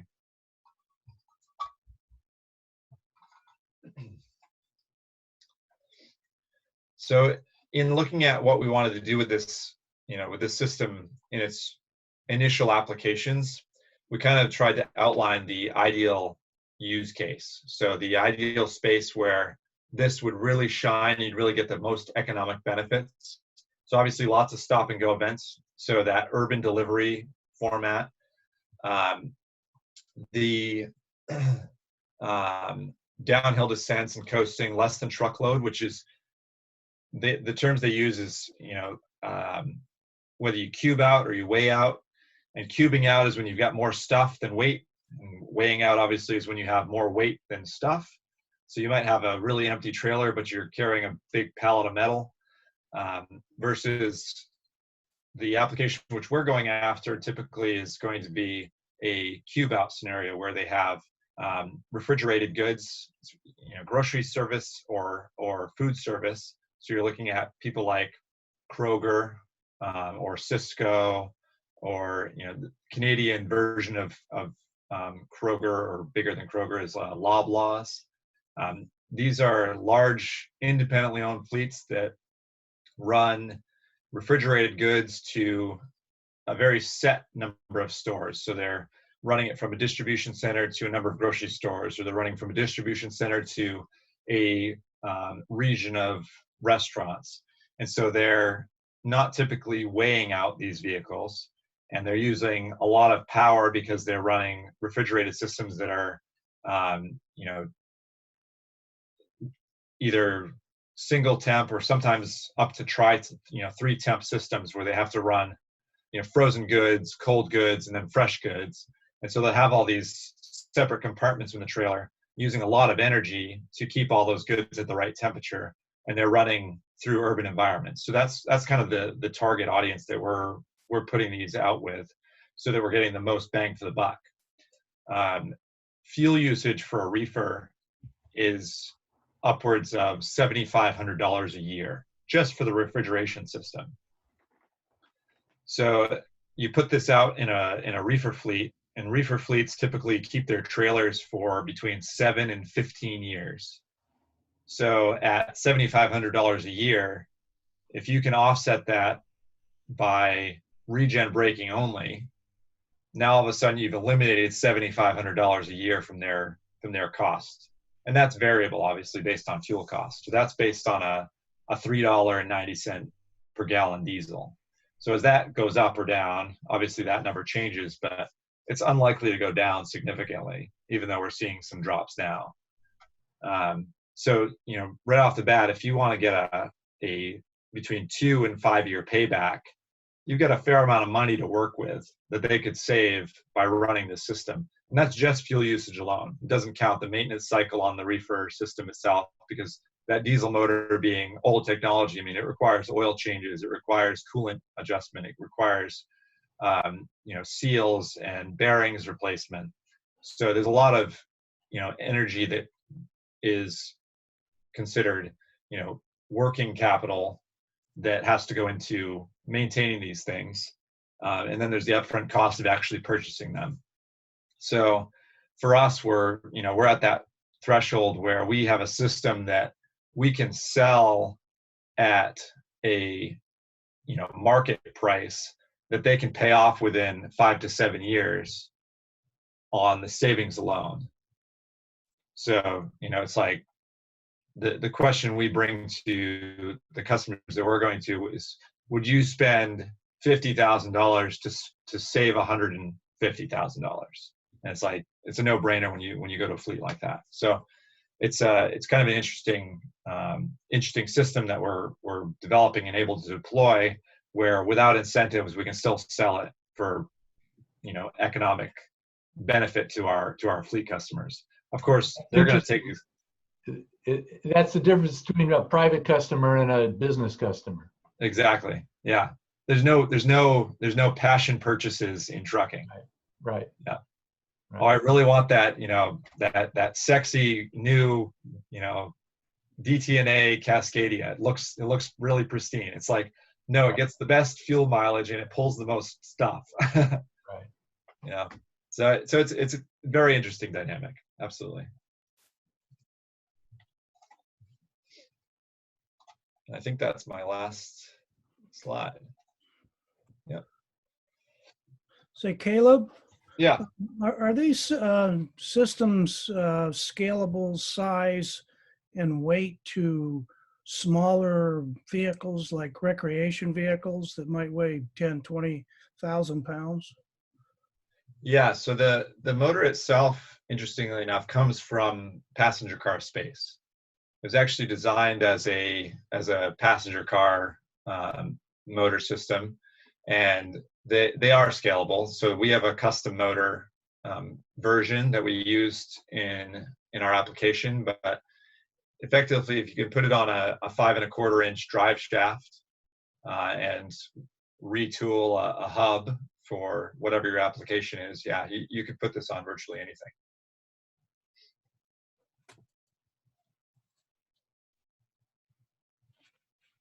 You're going to answer my dream.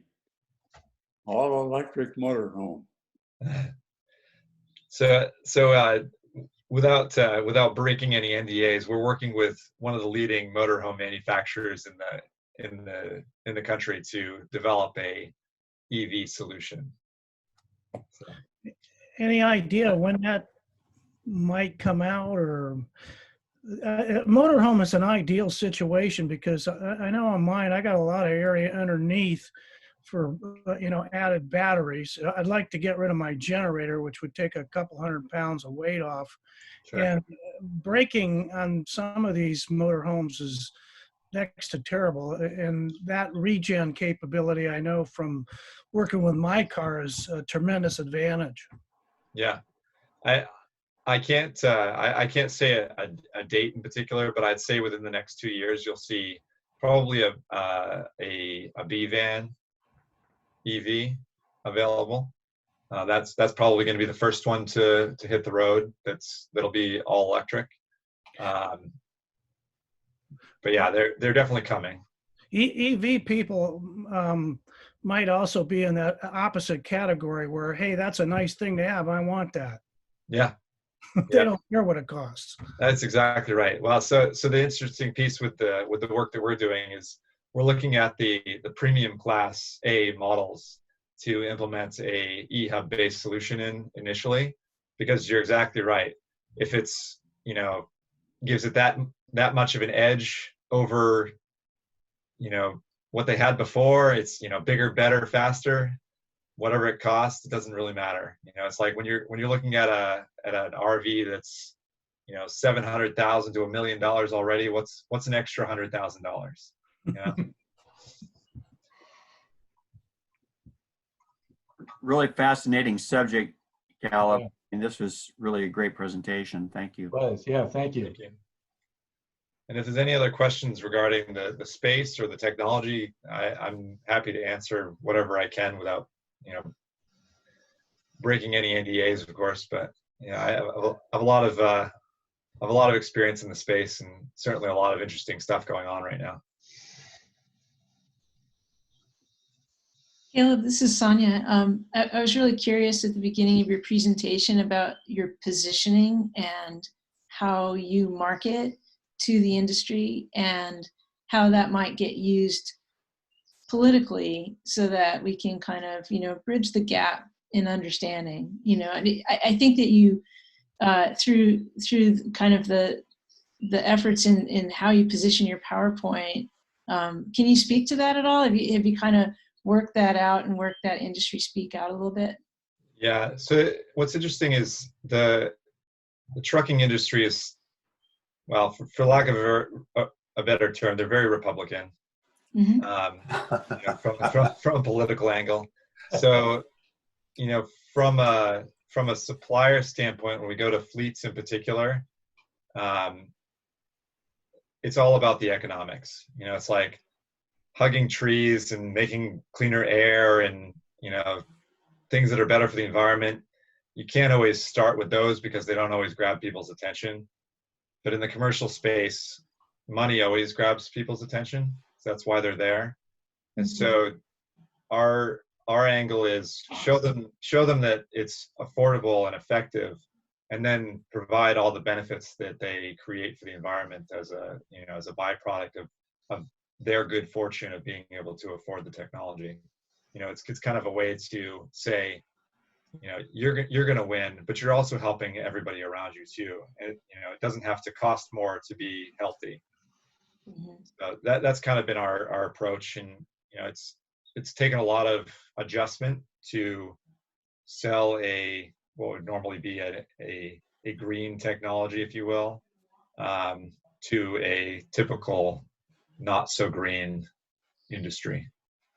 I don't believe it, industry. When you get past the NDA on the other motors you and I were talking about, I'd love to have you give the presentation on that too, unless the supplier wants to do it themselves. Yeah. We have a video now also from. Well, you know what, Jerry, why don't we save it for next time, because with questions and things, let me just sort of preview it by saying the stop sign traffic light function works really, really well. And I just went up Highway 1 for a little while, and the auto steer hasn't improved at all. Yeah, you know, Alan, it's only 10 minutes, and we've got 6 minutes left, so we could be 4 minutes over. Well, okay, all right, fine. You guys ready? People can drop off if they want. Yeah. Nobody will want to drop off. This one is fantastic.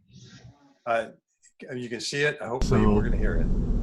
I have to tap on the accelerator pedal to acknowledge that it's okay to pass through that crosswalk. See, here it is again. You can see the sign coming up here on the screen.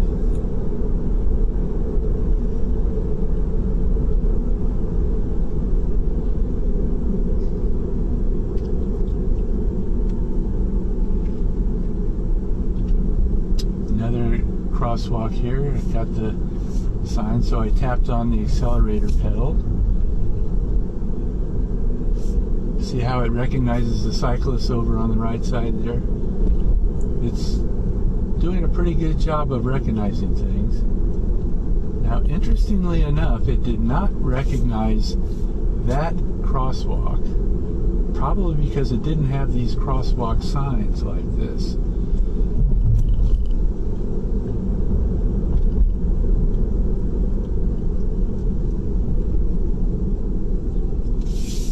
So since it's on the cruise control, it will stop, of course, because of the cars in front of us.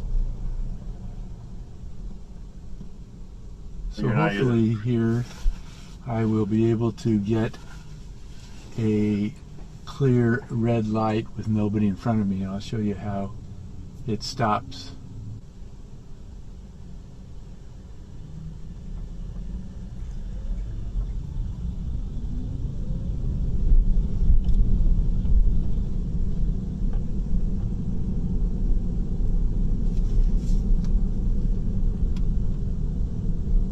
So it recognized this light, and since it was green, I said go on through it.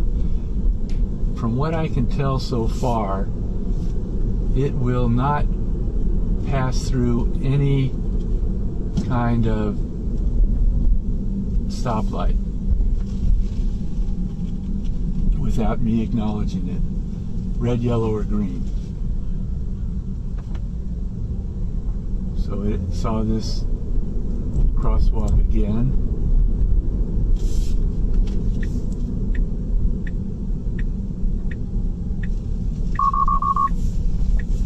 See, now that was interesting. I had a green arrow, but a red light above the green arrow, and it gave me that warning. I have to think that that's the reason I got that warning. Okay, good. Here it is. It turned yellow. It's coming to the light. Turned red. And as you can see, it comes to a nice smooth stop just a few feet before the white line.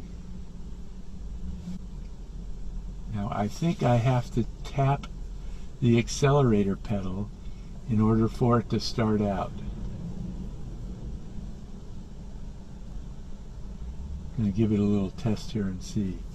You can see it recognizes the red lights pretty well.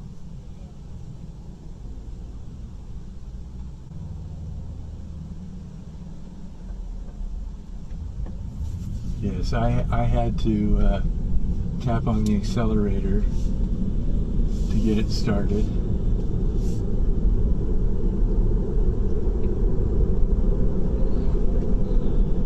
Another crosswalk.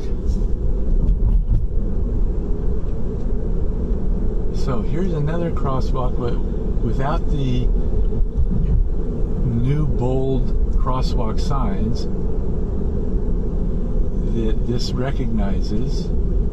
Interesting. So you have to have those new bright green signs on, I guess, both sides of the road in order for it to recognize the crosswalk.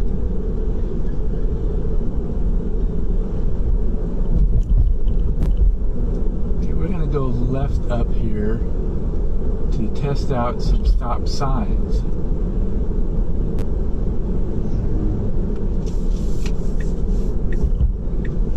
Turn it off to do that. Okay, turning it back on. Good, it recognizes the speed limit, 25 here. I have it set to 3 miles an hour over the speed limit. And stop it for traffic control. Okay, so it has a stop sign. Recognizes it. See how it does stopping. We're going to go left here. Very good.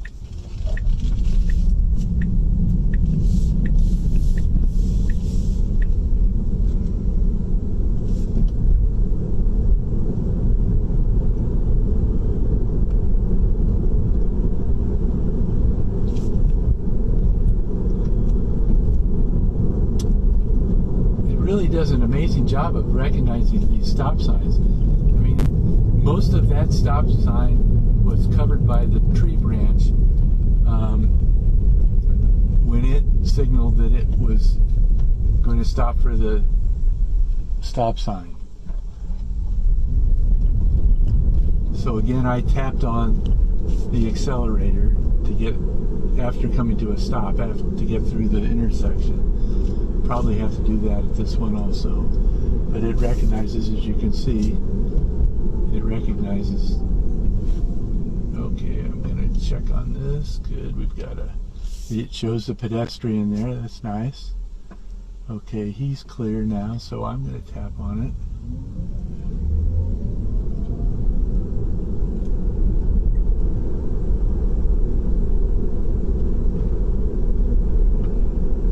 Okay, we're coming to a red light, so hopefully it will turn. I'm going to turn left here.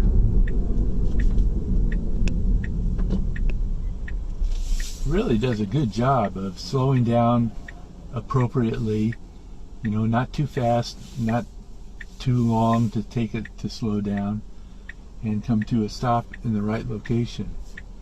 Okay, so there's the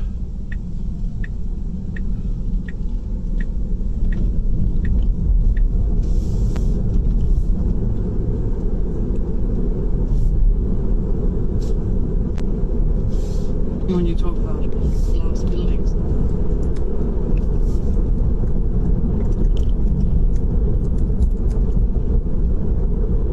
Now, in this, I had, you know, on cruise control only. If I had it on auto steer with cruise control, it would recognize and adjust the cruise control speed. So it apparently reacts to signs more than markings on the road. Back there was a sign warning that there was a upcoming crosswalk, and it started to slow down at the sign. Okay, so that was the blinking light. Again, just the blinking yellow light saying, hey, you know, go slow or watch for the pedestrian here, but there was nothing there. So, okay, so now let that sign go, and it did read this speed. Okay, whoops, okay, so now, okay, that was interesting. So when the first notice came up that there was a stoplight ahead, I tapped on the accelerator pedal because it was green. After I tapped on the accelerator pedal, the light turned red. The system picked it up and stopped very well without any problem. So it's pretty good at reacting.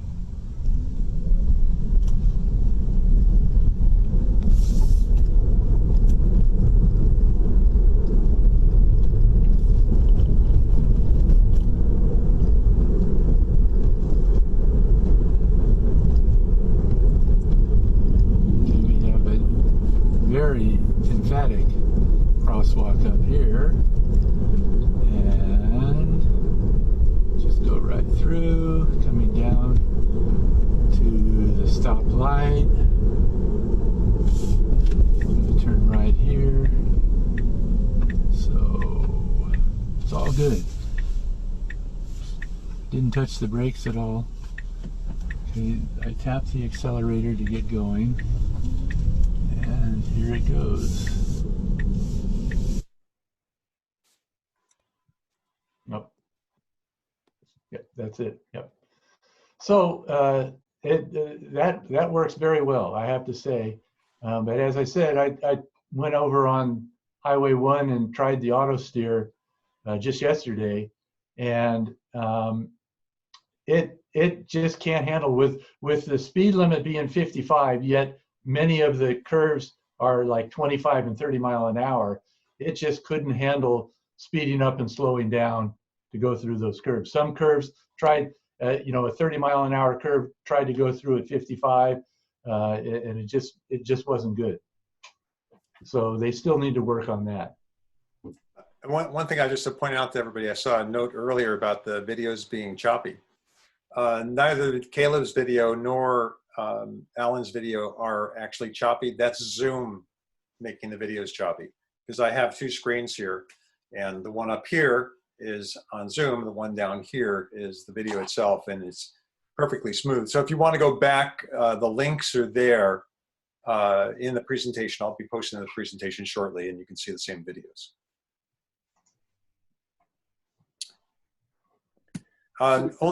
Yeah, go ahead. Go ahead. So Alan, I had a question. So, was full self-driving worth it? Or is it something you think they'll be able to develop and work out these bugs? Well, okay, when I first purchased it, I was very disappointed because of the auto steer aspect. But as an example, with this update for the stop sign, stop light stopping, they made it very clear that it's a beta testing and they're just trying to perfect it. Well, okay, see that sets well with me. But before they, I think anyone would infer that something that's entitled autopilot is just that. Well, it isn't. It isn't. The last part here, some more links. Tor, we had a question from somebody about recycling batteries. It's a whole video on this and how batteries are recycled, what factories look like. So if that question ever comes up again, we can use that.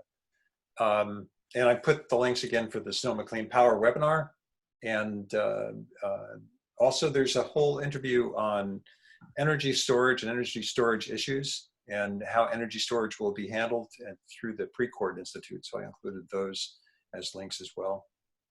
And finally, get to the right place here. Next meeting, hopefully we will have, and I need to confirm with June that she's staying in contact with them. Brian Albee will be talking about Sonoma Clean Transit, Sonoma Transit and their EV buses. I noticed the one in Sebastopol is on some days and then off again and then on again and off again. That's a BYD. So I don't know what's happening with them. And next meeting will be June 8th. And I'll pick up some of the EV news from this meeting and include it in that one. Anything else from anybody? Caleb, thank you. Are you still there? Yes, thank you, Caleb. Yeah, that was great. And Yeah, Alan, pleasure. Thanks for the video. I had fun with it. I can see that. Could I say something? Yeah, sure. I've been dying to say this to EV enthusiasts because nobody else could really relate. So bear with me. It's not going to be long. But I realized, I'm really into efficiency, partly because of the Geo Metro and how little energy I used driving around, as we all know with electrics. But I came up with this idea that I thought was really interesting, that I realized that instead of looking at how much energy transportation takes, I started to look at how much energy transportation wastes. Yeah. And it really changed the way I'm looking at things. Like a typical medium-sized truck that might use 20 to 30 kilowatts going down the road of actual energy to go 65, for instance, is wasting over 100 kilowatts of energy doing that. That's like, the DC fast charging that we're talking about, it going out the door. And so it just started to change the way I look at trucks, not just that they're, polluters and they're kind of a waste, but that there's a lot of energy waste that I think it's just an idea to think about, that we're thinking about hundreds of kilowatt, 100 kilowatts being wasted in heat energy when I'm used to thinking of how much is being used. So that's all. I just wanted to put that out there as something to think about. That's a good way to rate things. Yeah, that's where the water heaters came in. All right, anything else from anybody? I had a conversation with a fellow last year sometime. I can't remember if he was a Sonoma Clean Power or PG&E. And we were talking about energy efficiency and EVs and solar stuff, and batteries for solar. And I said, there's a lot of information. It's changing so much. And how does a common person learn about it? And of course, we learn about it in this kind of a forum. But whichever outfit he worked for, indicated that they had just broken ground on a educational facility around here someplace. It was supposed to be open this spring, and I have not seen anything in the paper. Does anybody know? That's Sonoma Clean Power. Sonoma Clean Power? Did they actually get the facility open? So I don't know. No, what Sonoma Clean Power is doing, and they're actually building a storefront. And you can buy the materials through there or just get the education through there. They'll be down on, I think on 3rd or 4th. I have the address someplace. But it was due to be built out the end of this year. I think, what's his name? Cordell is the project manager. yeah, it'd be interesting to maybe for some future meeting to address this just a little bit, just to say where it is and what you could learn by going to that facility or something. Yeah. Also, and that's why I posted the PG&E classes. There's a ton in those classes. I mean, I'm blown away that they're 8-hour classes, but it turns out they could make them 2-day classes or 3-day classes. And Jerry, thank you so much, you and Alan, for putting this whole thing together. And I wanted to thank you. Something a lot more than I could do. So thank you, and all the other people too that are helping keep this thing alive. And if you all have ideas, I mean, we are trying to figure out how to, once we get past the isolation, that we go ahead and offer online as well. So Bruce and Caleb and others, and we've got folks in Reno. We could extend the club geographically to bring in more people.